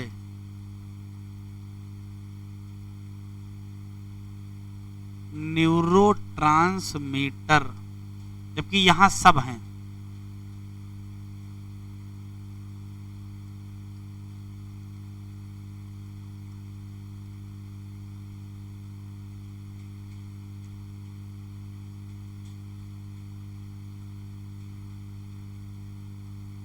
साइनेप्टिक क्लेफ्ट भी प्रेजेंट है,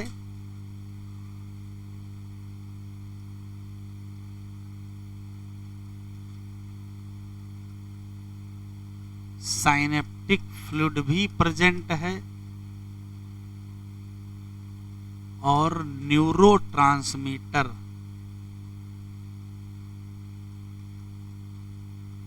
भी प्रेजेंट है।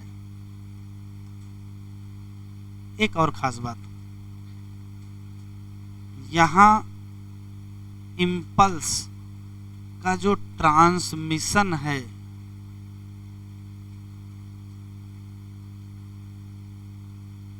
एज लाइक एक्सॉन, जैसे एक्सॉन पर इंपल्स चलती थी वैसे साइनेप्सिस पर भी चल गई, जबकि यहां क्या है, impulse transmission with help of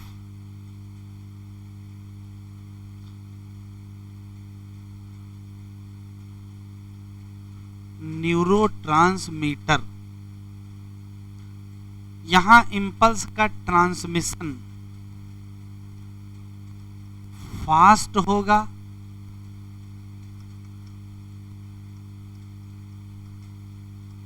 और बाई डायरेक्शनल हो सकता है, और यहां का इंपल्स का ट्रांसमिशन स्लो होगा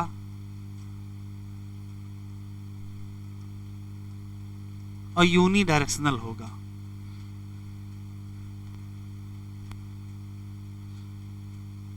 ये रेयर साइनेप्सिस हैं और ये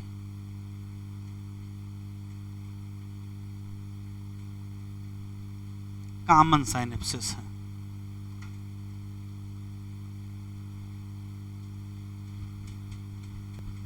अब देखिए केवल, जैसे मान लेते हैं कि ये एक केमिकल साइनेप्सिस है, कैसे पता चला, तो भाई साइनेप्सिस के पहले वाला न्यूरॉन प्री साइनेप्टिक न्यूरॉन, और साइनेप्सिस के बाद वाला neuron post synaptic neuron. Synapsis से पहले वाले न्यूरॉन का ये एक्सॉन है, ये एक्सॉन टर्मिनल है, ये साइनेप्टिक नॉब है, और उसके अंदर साइनेप्टिक वेसिकल है और उसके अंदर कोई खास बात नहीं, वो नई बात नहीं है। खास बात यह है कि जो पहले वाला न्यूरॉन है उसकी जो सबसे आखिरी की मेम्ब्रेन उसका नाम प्री साइनेप्टिक मेम्ब्रेन है, और बाद वाले न्यूरॉन की जो पहली मेम्ब्रेन है उसका नाम पोस्ट साइनेप्टिक मेम्ब्रेन है। तो एक है प्री साइनेप्टिक मेम्ब्रेन और एक है पोस्ट साइनेप्टिक मेम्ब्रेन, और बीच में गैप दिखाई पड़ रहा, ये गैप है, ये गैप है, और गैप का नाम साइनेप्टिक क्लेफ्ट, और गैप में भरा होता है क्या, साइनेप्टिक फ्लूइड। तो चूंकि गैप है इसी नाते इस पूरी साइनेप्सिस का नाम क्या पड़ जाएगा, केमिकल साइनेप्सिस। एक क्वेश्चन, तो स्ट्रक्चर जरा देख लीजिए। बाद वाले न्यूरॉन का नाम पोस्ट साइनेप्टिक न्यूरॉन और इसकी मेम्ब्रेन पोस्ट साइनेप्टिक मेम्ब्रेन। पहले वाले न्यूरॉन का नाम न्यूरॉन प्री साइनेप्टिक न्यूरॉन और पहले वाली मेम्ब्रेन का नाम प्री साइनेप्टिक मेम्ब्रेन। प्री और पोस्ट साइनेप्टिक मेम्ब्रेन के बीच और ये जंक्शन का नाम साइनेप्सिस। एक और चीज देख लीजिए, ये जो पोस्ट साइनेप्टिक न्यूरॉन है इसकी जो पोस्ट साइनेप्टिक मेम्ब्रेन है इस पे रिसेप्टर पाए जाते हैं, किसके लिए, न्यूरोट्रांसमीटर। ये आया हुआ सवाल है नीट में, ये आया हुआ सवाल है कि रिसेप्टर फॉर न्यूरोट्रांसमीटर कहाँ पाए जाते हैं, तो आप आराम से बताओगे कहाँ, तो आंसर देंगे पोस्ट साइनेप्टिक मेम्ब्रेन पर पाए जाते हैं। तो ये तो स्ट्रक्चर, इसमें कोई दिक्कत नहीं, बिल्कुल साफ साफ चीजें दिख रही हैं। अब मैकेनिज्म शुरू होती है, तो आपको पहले से ही पता है कि इंपल्स धीरे धीरे क्या करेगी, एक्सॉन के टर्मिनल पर पहुंचेगी।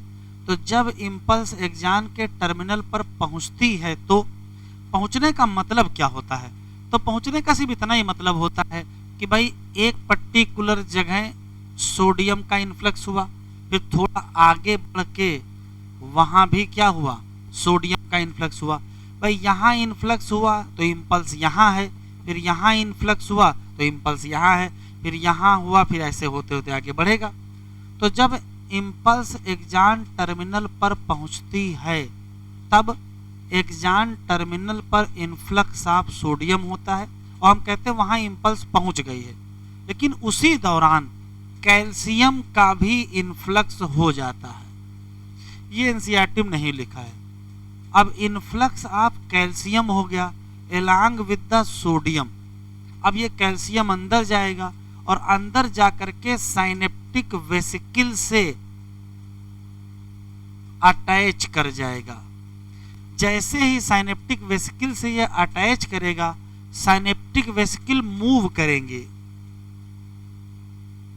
साइनेप्टिक वेसिकल मूव करेंगी किधर की तरफ, तो कहोगे प्री साइनेप्टिक मेम्ब्रेन की तरफ, और वहां पहुंच के उससे फ्यूज हो जाएंगे और फ्यूज होकर के टूट जाएंगे। तो जैसे ही टूटेंगी, इसके अंदर क्या भरा था, तो इसके अंदर भरा है क्या, न्यूरोट्रांसमीटर। क्या भरा है, न्यूरोट्रांसमीटर। ये न्यूरोट्रांसमीटर रिलीज हो जाएगा, ये मान लेते हैं, ये मान लेते हैं, और ये न्यूरोट्रांसमीटर रिलीज होगा कहाँ, साइनेप्टिक क्लेफ्ट में। तो बाइंड हो जाएगा किससे, रिसेप्टर से। जैसे ही न्यूरोट्रांसमीटर अपने रिसेप्टर से बाइंड करेगा, वैसे ही पोस्ट साइनेप्टिक मेम्ब्रेन की परमिएबिलिटी चेंज हो जाएगी, और चेंज होते ही अब क्या होगा, इन्फ्लक्स ऑफ सोडियम, और मतलब क्या जनरेट हो गई, इंपल्स। जो इंपल्स कहाँ थी, पोस्ट साइनेप्टिक न्यूरॉन पर थी, वही इंपल्स अब कहाँ हो गई है, सॉरी कहाँ थी, प्री साइनेप्टिक न्यूरॉन पर थी, वो कहाँ पहुंच गई, पोस्ट साइनेप्टिक। फिर से सुन लेते हैं, जैसे ही इंपल्स एक्सॉन टर्मिनल पर पहुंचती है, इन्फ्लक्स ऑफ सोडियम के साथ इन्फ्लक्स ऑफ कैल्शियम हो जाता है। कैल्शियम वेसिकल से बाइंड करता है, वेसिकल मूव करती हैं मेम्ब्रेन की तरफ, उससे फ्यूज कर जाती हैं, टूट जाती हैं। क्या रिलीज कर देंगी, न्यूरोट्रांसमीटर। किससे बाइंड कर जाएगा, अपने रिसेप्टर से। कहाँ, पोस्ट साइनेप्टिक मेम्ब्रेन। जैसे ही बाइंड करेगा, इस न्यूरॉन की परमिएबिलिटी चेंज हो जाएगी और इन्फ्लक्स क्या होगा, सोडियम। जैसे ही इन्फ्लक्स होगा सोडियम का, हम कहेंगे इम्पल्स जनरेट। इम्पल्स जनरेट हो गई कहाँ, पोस्ट साइनेप्टिक न्यूरॉन पर, और थी कहाँ, यही तो चाहते थे कि प्री वाली इम्पल्स कहाँ पहुंच जाए, पोस्ट में पहुंच जाए। तो इसको जरा फ्लो चार्ट में लिख लीजिए, जैसे हम फ्लो चार्ट लिखेंगे वैसे आप लिख लीजिएगा।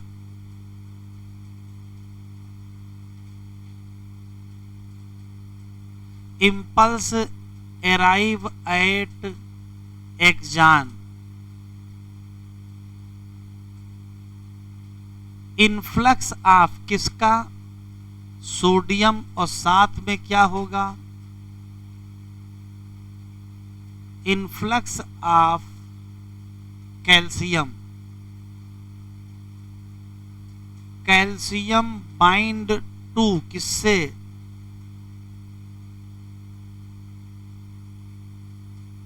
Synaptic vesicle. तो रिजल्ट क्या होगा,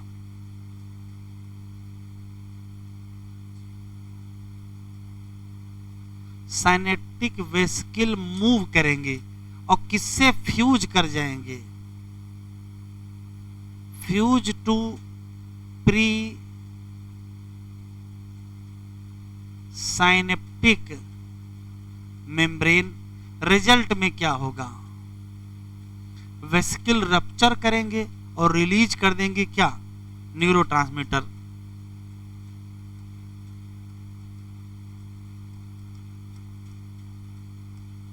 साइनेप्टिक वेसिकल रप्चर, रिलीज क्या, neuro transmitter.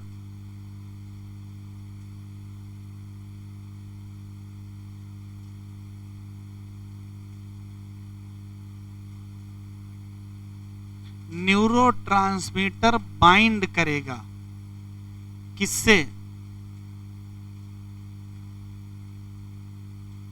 Bind two receptor, और जैसे ही रिसेप्टर से बाइंड करेगा क्या होगा, आयन चैनल खुल जाएंगे, कौन से, सोडियम वाले, और इन्फ्लक्स ऑफ सोडियम होगा। हाँ, रिसेप्टर कहाँ है बेटा, एट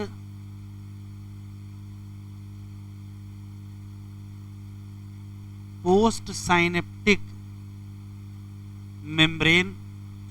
रिजल्ट क्या होगा,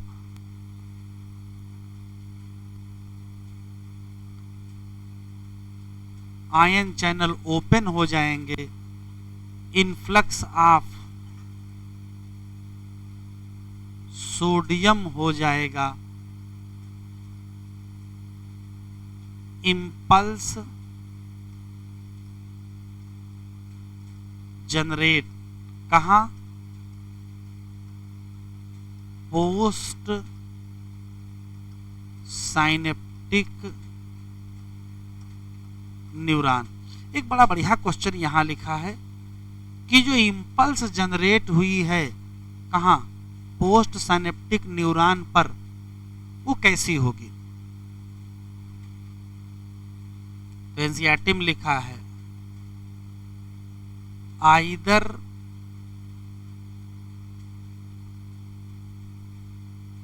एक्साइटेटरी आर इनहिबिटरी। इसका क्या मतलब है, रुको जरा इधर देखो, इसका मतलब समझ लो। जैसे ये एक न्यूरॉन है, ये दूसरा न्यूरॉन है, ठीक है। अब जरा देख लीजिए, फिर लिखिएगा। यहां से इंपल्स आई, यहां से यहां इंपल्स आई, और फिर यहां इंपल्स जनरेट हो गई। जनरेट होने के बाद देखो क्या होगा, या तो किसी आर्गन, जिस आर्गन को ये सप्लाई हो रही होगी, या तो उस आर्गन का काम बढ़ाएगी या तो उस आर्गन का काम घटाएगी। अगर काम बढ़ाया तो इस इंपल्स का नाम क्या होगा, एक्साइटेटरी। अगर काम घटाया तो इंपल्स का नाम इनहिबिटरी। अभी लिखो नहीं, एग्जाम्पल से समझ में आएगा। इधर देखो, जैसे मान लेते ये आर्गन हार्ट है, ये आर्गन हार्ट है, और यहां जो इंपल्स आई है उसने हार्ट रेट बढ़ा दिया, बताओ क्या कहोगे? एक्साइटरी। और हार्ट रेट घटा दिया तो क्या कहोगे? इनहिबिटरी। तो बताओ जब एसिटाइल कोलिन रिलीज होता है हार्ट पर तब एसिटाइल कोलिन हार्ट रेट को घटाता है, तो एक्साइटेटरी की इनहिबिटरी? इनहिबिटरी हो जाएगा। और जब एड्रीनलिन रिलीज होता है हार्ट पर तब तो हार्ट रेट बढ़ा देता है, इसका मतलब एक्साइटेटरी। तो इंपल्स एक्साइटेटरी होगी कि इनहिबिटरी होगी, ये कौन तय करेगा? ये तय करेगा टाइप ऑफ न्यूरोट्रांसमीटर।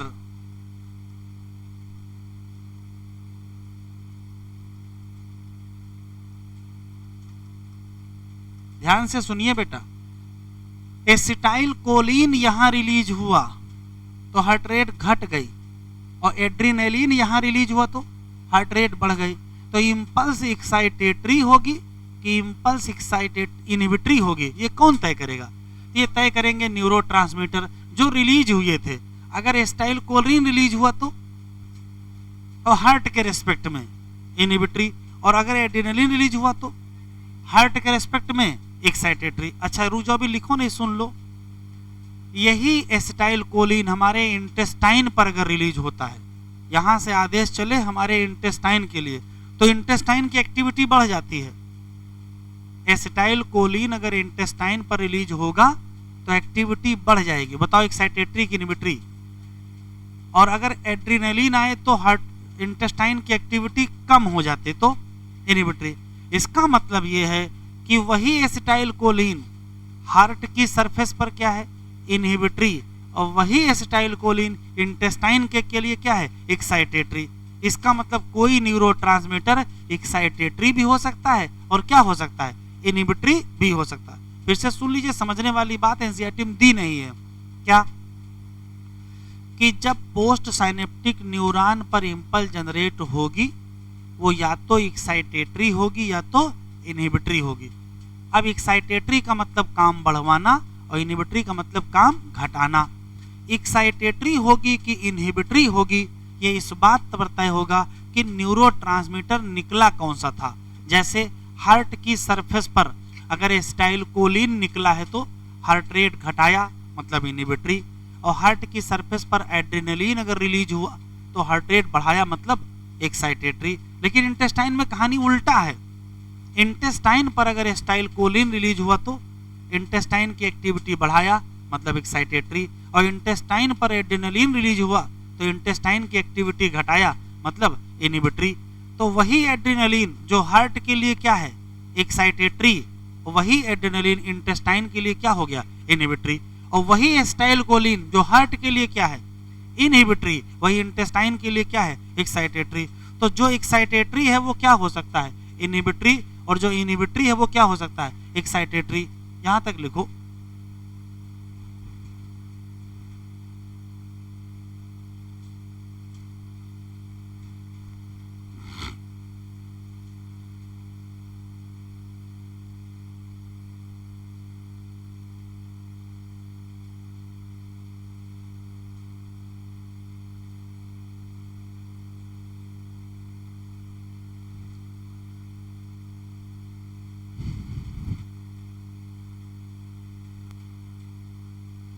तो इसका मतलब ये है कि न्यूरोट्रांसमीटर कितने प्रकार के हो गए? 2 प्रकार के, एक एक्साइटेटरी और एक इनहिबिटरी।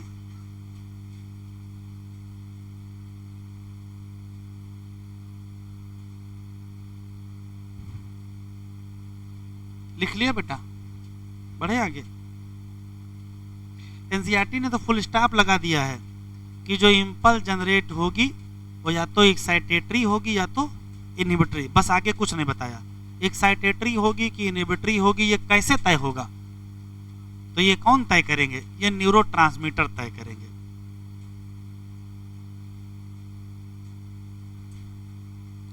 तो जरा लिख लीजिए साइड से, एनसीईआरटी में दिया नहीं है। न्यूरोट्रांसमीटर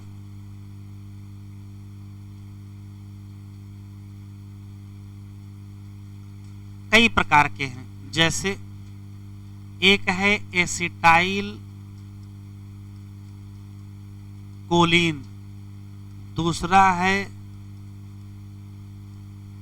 एड्रीनलिन, ग्लाइसिन, गाबा।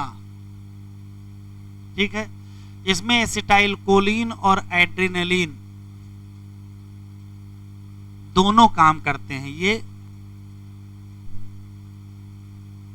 एक्साइटेटरी भी हैं और इनहिबिटरी भी हैं, जबकि ये दोनों याद रखिए only inhibitory.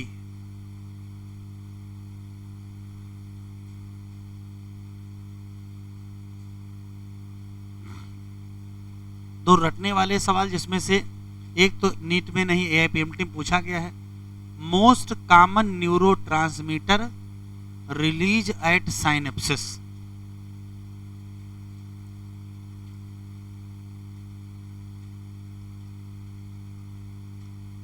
Most common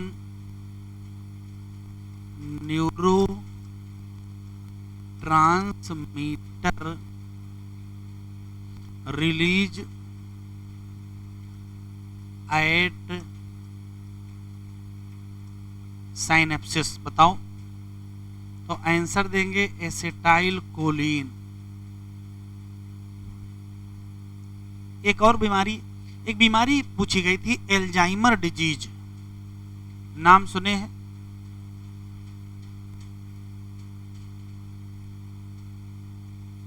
Alzheimer disease किस न्यूरोट्रांसमीटर से जुड़ा मसला है? तो एल्जाइमर डिजीज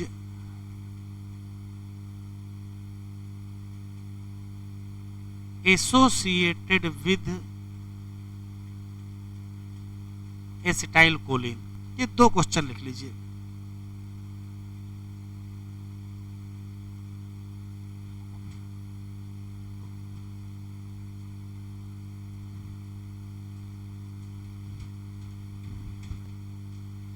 शुरू करें।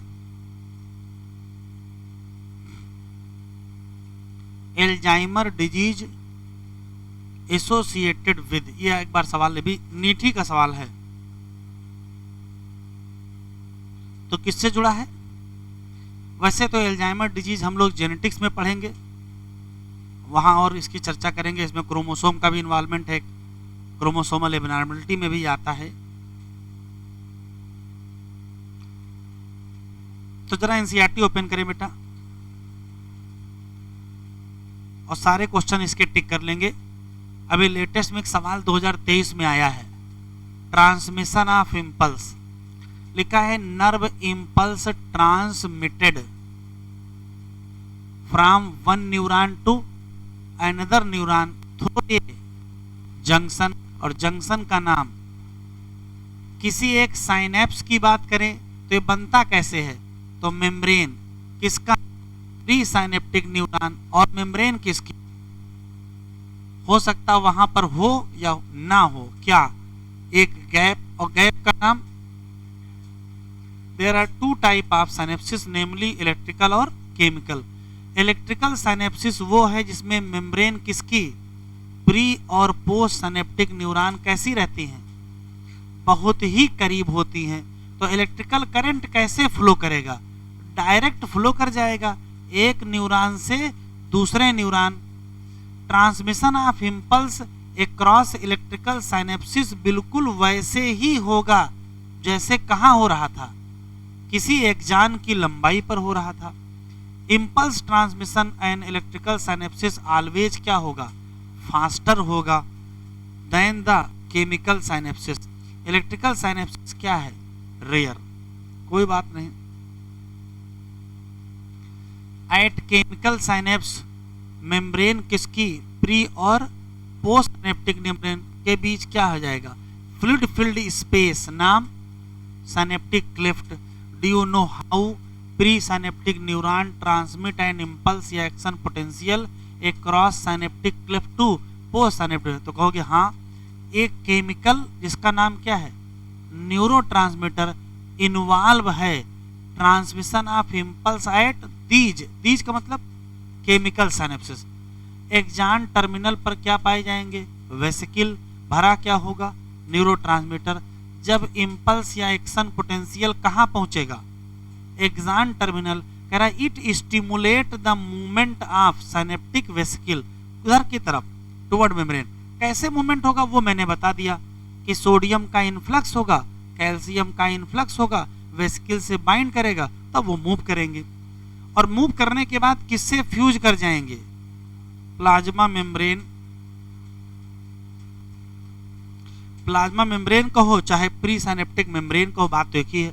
और क्या रिलीज कर देगा, न्यूरोट्रांसमीटर। कहाँ रिलीज करेगा, synaptic cleft. Release neurotransmitter bind करेंगे अपने रिसेप्टर, वो कहाँ प्रेजेंट है, तो वो पोस्ट सिनेप्टिक मेम्ब्रेन पर। ये आया हुआ सवाल है। जैसे ही बाइंडिंग होगी खुल जाएंगे क्या, आयन चैनल। कौन सा चैनल खुलेगा, सोडियम चैनल खुलेगा। तो एंट्री ऑफ आयन होगी, इनफ्लक्स होगा, तो जनरेट हो जाएगा क्या, पोटेंशियल। कहाँ पर, पोस्ट सिनेप्टिक न्यूरॉन। कह रहा जो नया पोटेंशियल जनरेट हुआ है उसका नेचर या तो कैसा होगा और या तो कैसा होगा, इनहिबिटरी। किस आधार पर, टाइप ऑफ न्यूरोट्रांसमीटर। उससे जुड़े 2-3 क्वेश्चन एक्स्ट्रा मैंने आपको बता दिए हैं। हेडिंग डालिए, central neural system. Central neural system, और सेंट्रल न्यूरल सिस्टम के आगे एरो कर दीजिए ऐसे, और यहां लिख दीजिए ब्रेन, और यहां लिख दीजिए spinal cord. Central neural system, brain और स्पाइनल कार्ड, और फिर हेडिंग डालिए ब्रेन। सेंट्रल न्यूरल सिस्टम के 2 हिस्से हमको पढ़ने हैं, एक पढ़ना है ब्रेन, एक पढ़ना है स्पाइनल कार्ड। एनसीईआरटी ने क्या किया है, स्पाइनल कार्ड के बारे में कुछ नहीं बताया है, सिर्फ ब्रेन पढ़ाए हैं बस। कम से कम सेंट्रल न्यूरल सिस्टम में स्पाइनल कार्ड पढ़ा देते। अच्छा, पेरिफेरल न्यूरल सिस्टम का तो नाम नहीं लिए हैं, यहाँ हेडिंग कौन सी है, सेंट्रल न्यूरल सिस्टम। आगे पढ़ते जाएंगे चैप्टर खत्म हो जाएगा और पेरिफेरल न्यूरल सिस्टम नहीं आएगा। पेरिफेरल न्यूरल सिस्टम में आती है नर्व, कौन सी, स्पाइनल नर्व और क्रेनियल। तो एनसीईआरटी ने कोई चर्चा नहीं की है, लेकिन हम लोग 4-6 लाइनें पढ़ लेंगे उसके बारे में भी, और 2-3 लाइनें स्पाइनल कार्ड की पढ़ लेंगे, ठीक है। हेडिंग डालिए ब्रेन। जरा सुन लीजिए, जब हम लोग सीएनएस और पीएनएस पढ़ रहे थे तब हम लोगों ने पढ़ा था कि सीएनएस का काम क्या है और पीएनएस का काम क्या है। तो सीएनएस काम देखो क्या है भाई, देखिए यहां टच किया, इंफॉर्मेशन नर्व के द्वारा हमारे सेंट्रल न्यूरल सिस्टम को गई। सेंट्रल न्यूरल सिस्टम में ब्रेन भी आता है, स्पाइनल कार्ड भी आता है। सेंट्रल न्यूरल सिस्टम का असली काम है इंफॉर्मेशन की प्रोसेसिंग करना, और प्रोसेसिंग करने के बाद तय करना कि करना क्या है। तो जो करोगे वो आपका काम होगा, वो आपके कंट्रोल में होगा। तो इंफॉर्मेशन की प्रोसेसिंग और कंट्रोल ही किसका काम है, सेंट्रल न्यूरल सिस्टम। इंफॉर्मेशन लाएगा कौन, पीएनएस, और ले कौन जाएगा, ले भी पीएनएस जाएगा। अब सवाल यह है कि जब इंफॉर्मेशन की प्रोसेसिंग की बात आएगी तो कहां कहां इंफॉर्मेशन प्रोसेसिंग करोगे, तो इंफॉर्मेशन प्रोसेसिंग करोगे ब्रेन पर और करोगे स्पाइनल कार्ड पर। तो क्वेश्चन पूछेगा सेंट्रल इंफॉर्मेशन प्रोसेसिंग ऑर्गन कौन सा है, तो आंसर क्या देंगे, ब्रेन। मतलब दोनों में से अगर चूज करना पड़े तो कौन सा लगाओगे, ब्रेन। एक क्वेश्चन यहाँ केवल जनरल कहानी लिखी, इसको सुन लेते हैं फिर ब्रेन पढ़ते हैं। पहला सवाल, ब्रेन का काम क्या है, तो कहोगे ये सेंट्रल इंफॉर्मेशन प्रोसेसिंग ऑर्गन है। चलो प्रोसेसिंग तो हो गई, बात खत्म, लेकिन बहुत सारी चीजों को कंट्रोल भी तो करना है। तो देखो किसको किसको कंट्रोल करेगा, इसी नाते ये काम आता है कमांड और कंट्रोल सिस्टम की तरह। अब बताओ क्या क्या कंट्रोल करेगा, तो देखो पहला है वॉलेंट्री मूवमेंट, जानबूझ के जितने मूवमेंट करते हो वो सब कौन कराएगा, ब्रेन कराएगा। हमारी बॉडी का बैलेंस भी कौन बनाएगा, ब्रेन बनाएगा। जितने इनवॉलेंट्री ऑर्गन हैं, जैसे लंग्स है, हार्ट है, किडनी, इंटेस्टाइन, इन सब की फंक्शनिंग भी कौन कंट्रोल करेगा, ब्रेन करेगा। हमारी बॉडी का टेम्परेचर कौन रेगुलेट कराएगा, ब्रेन रेगुलेट। हमको भूख और प्यास कौन लगाएगा? ब्रेन ही करवाएगा। 24 घंटे की जो रिदम है इसको सर्केडियन रिदम कहते हैं। ये अच्छा सवाल है। 24 आवर रिदम कौन मेंटेन करेगा या कौन रेगुलेट करेगा? तो आंसर क्या देंगे? ब्रेन। जितने एंडोक्राइन ग्लैंड हैं उन सब को कौन रेगुलेट करेगा? फिर क्या करेंगे? ब्रेन। और हमारा व्यवहार कैसा होगा ये भी कौन कंट्रोल करेगा? ब्रेन।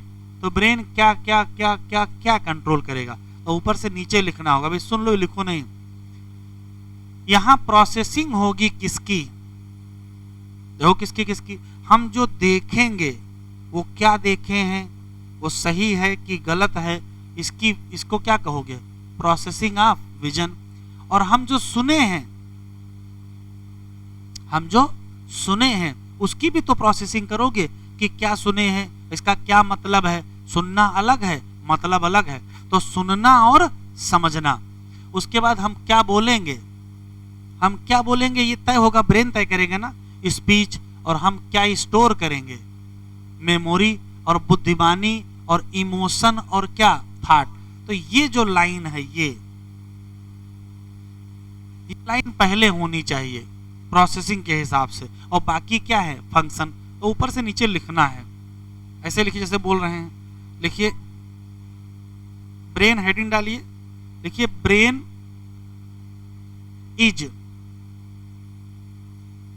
इज, कलर बदल के लिखेंगे, central information processing organ. Central information processing organ. Central information processing organ, ये ब्रेन है। सही बात है। दूसरी लाइन लिखिए, ब्रेन एक्ट एज क्या? Command and control system. ये दूसरी क्वेश्चन है। Brain act as command and control system. तीसरा,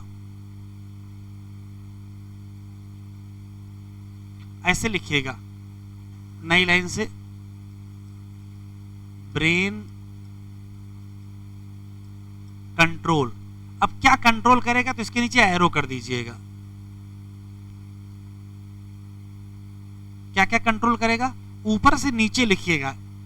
अभी तक ये कभी कुछ पूछा नहीं गया है, लेकिन एग्जामिनर की नजर पड़ जाए, पूछ लेगा क्या कंट्रोल करता है, तो ऊपर से नीचे लिखेंगे। क्या? जितना हाईलाइट करते उतने करेंगे। ऊपर से नीचे ऐसे लिखते जाएंगे। ऐसे लिखिएगा, वॉलेंट्री मूवमेंट।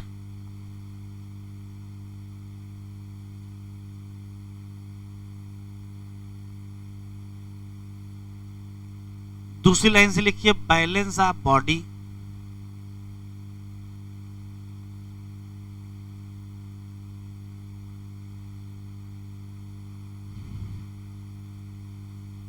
तीसरी लाइन लिखिए, functioning of vital involuntary organ.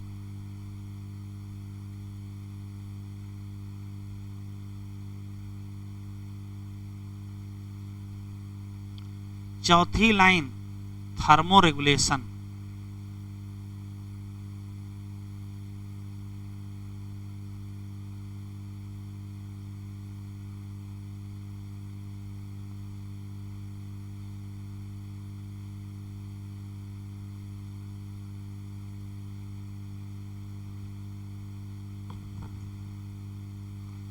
पांचवी लाइन से हंगर एंड थ्रस्ट।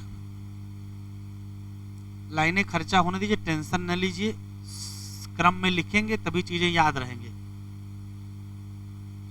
ये टिक करके लिखेंगे, सर्केडियन रिदम या 24 आवर रिदम। ये टिक कर लीजिए, इंपॉर्टेंट है क्योंकि ये एनसीईआरटी में कहीं और लिखा नहीं है। सर्केडियन रिदम या 24 आवर रिदम, ये क्या है?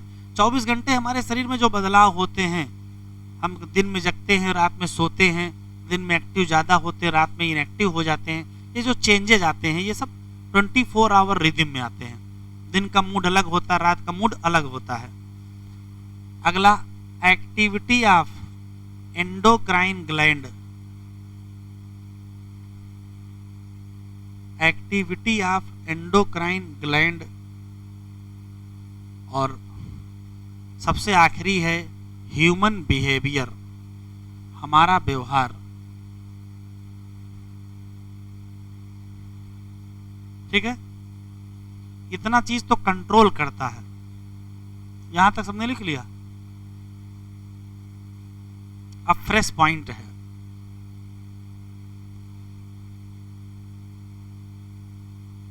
अब फ्रेश पॉइंट लिखेंगे। Brain is site for, brain is site for processing of, brain is site for processing of. बताओ किस किस किस चीज की प्रोसेसिंग होगी? तो कई चीजों की है। कामा करके लिखते चलेंगे, कामा करके विजन, कामा हियरिंग, कामा स्पीच, कामा मेमोरी, इंटेलिजेंस, इमोशन और थॉट्स, सबकी प्रोसेसिंग यही होगी।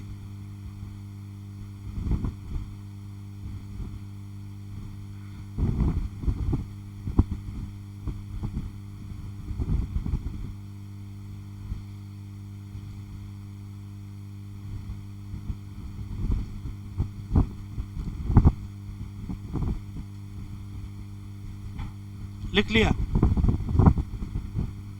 अब हेडिंग डालिए साइड में। ब्रेन का स्ट्रक्चर पढ़ने से पहले ये पढ़ेंगे। क्रेनियल मेनिंजेज,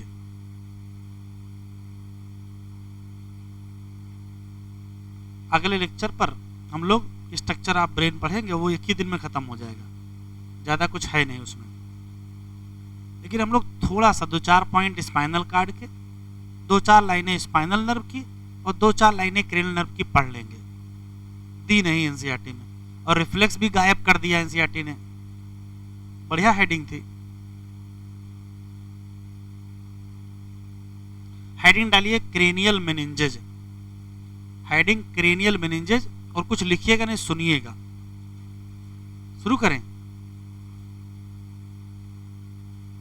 क्रेनियल मेनिंजेज,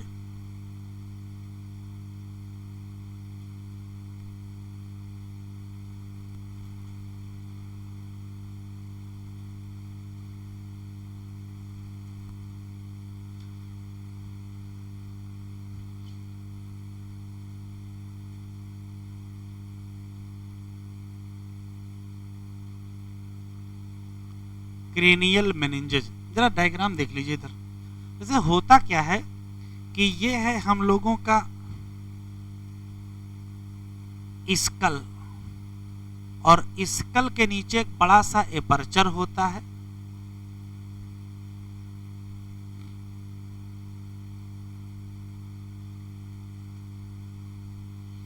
और ये है हम लोगों की वर्टिब्रल कॉलम। ये है स्कल, और ये जो बड़ा सा एपर्चर होता है, इसका नाम एनसीईआरटी में दिया नहीं है, फोरामेन मैग्नम, और ये लार्जेस्ट फोरामेन ऑफ बॉडी है। ठीक है, और ये है वर्टिब्रल कॉलम।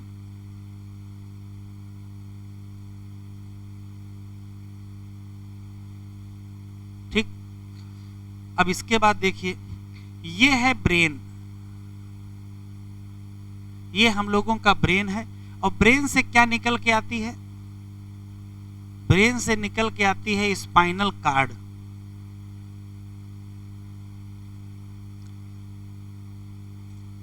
ये है ब्रेन, और ये है स्पाइनल कार्ड। अब ध्यान से सुनेंगे। ये जो ब्रेन है, ब्रेन के सरफेस पर कुछ लेयर पाई जाती हैं, ब्रेन के सरफेस पर कुछ लेयर पाई जाती हैं। जरा स्कल बढ़ा से लेते हैं।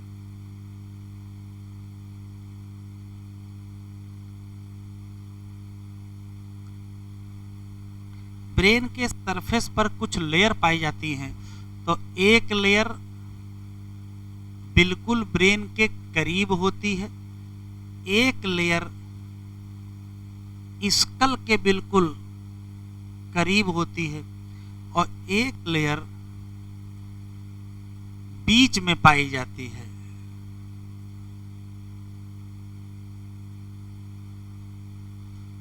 अगर हम लेबलिंग करें तो ये कुछ स्थिति ऐसी है कि एक लेयर ये है, एक लेयर ये है, एक लेयर ये है। बाहर वाली लेयर का नाम ड्यूरामेटर, बीच में पायामेटर, बीच में एरेक्नॉइड,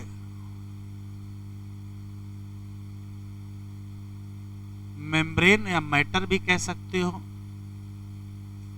और अंदर की तरफ पाया मैटर, और तीनों को मिला करके क्रेनियल मेनिंजेस। अभी लिखो नहीं, देख लो जरा। तो सवाल यह है कि हम लोगों का जो ब्रेन है,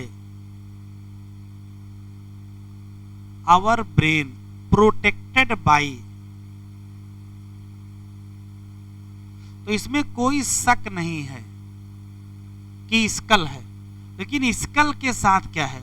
तो स्कल के नीचे 3 लेयर पाई जाती हैं, ड्यूरामेटर, एरेक्नॉइड मैटर या एरेक्नॉइड मेम्ब्रेन और पाया मैटर, और मिला क्या कहते हैं? Cranial meninges. तो protected by skull and cranial meninges. अब ये जो क्रेनियल मेनिंजेस हैं वो कितनी हैं? तो आप आंसर दोगे ये 3 हैं। तो जब 3 है तो बताओ, बाहर की तरफ, बीच में और अंदर की तरफ कौन सी है? तो बाहर का नाम ड्यूरामेटर, बीच में एरेक्नॉइड और अंदर की तरफ पाया मैटर। इसकी खास बात देख लो, ये जो बाहर वाली लेयर है ये थोड़ी मजबूत होती है। हम लोगों की स्किन हटाई जाए, हम लोगों का स्कल हटाया जाए, तो जैसे स्कल हटाओगे उसी के साथ उखड़ आएगी। ये जो लेयर है ये क्रेनियम से थोड़ा दूर है और स्कल से अटैच है, मतलब स्कल की जो बोन है उसी से अटैच है। तो ये अटैच है किससे? स्कल। ब्रेन से दूर है, क्रेनियम से या स्कल से क्या है? अटैच है। और ये जो लेयर है ये अटैच है ब्रेन सरफेस।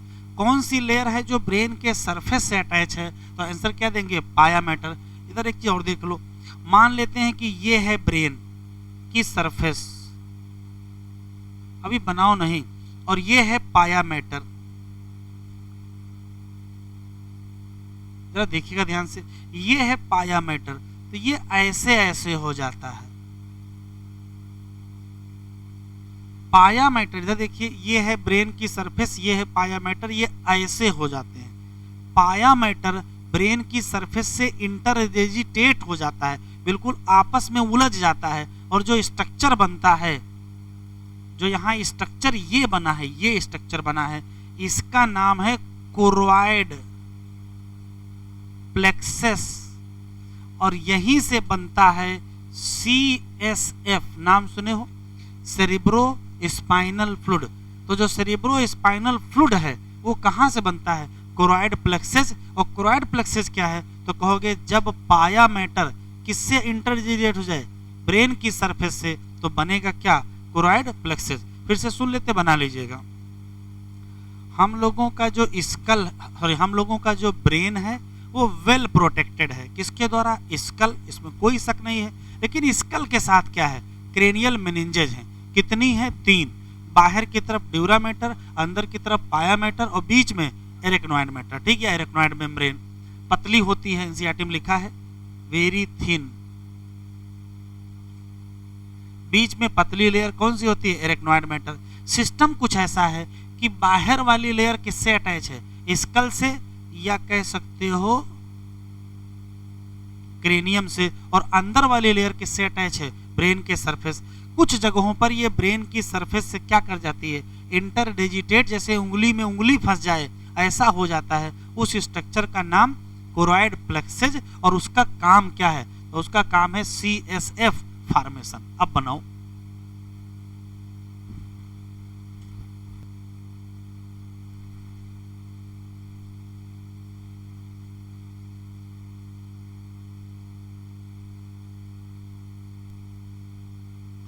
ये कोई स्ट्रक्चर नहीं जो एक सर्कल कर दिए हैं, बाद में फोन करो कि सर ये जो सर्कल ये क्या है, मतलब ये एरिया बता रहे हैं भैया। लिख लिया, लिख लो लिख लो।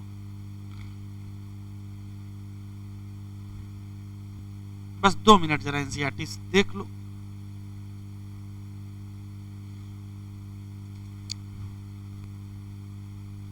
लिखा है human brain well protected by skull या क्रेनियम।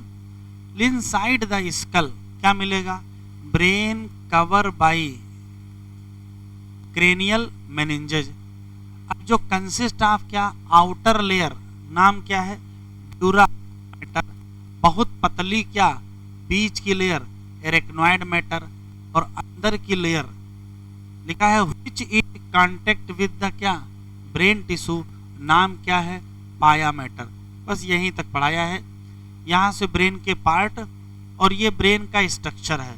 तो अगले स्टेप पर हम लोग डायग्राम बनाएंगे और फिर बाकी यहाँ जितनी कहानी लिखी है। तो देखो कहानी में क्या है, ज़्यादातर हमको 4 ब्रेन ही पढ़ना है, पूरा 4 ब्रेन दिया हुआ है, थोड़ा सा मिड ब्रेन और थोड़ा सा क्या है हाइंड ब्रेन, और अचानक चैप्टर खत्म हो जाता है। ठीक है, इसकी समरी बहुत इंपॉर्टेंट है। क्यों, इसकी समरी में कुछ ऐसे पॉइंट लिखे हैं जो अंदर लिखे नहीं हैं, तो समरी में वो पॉइंट हम आपको अगले लेक्चर पर बता देंगे। ठीक है, जाइए।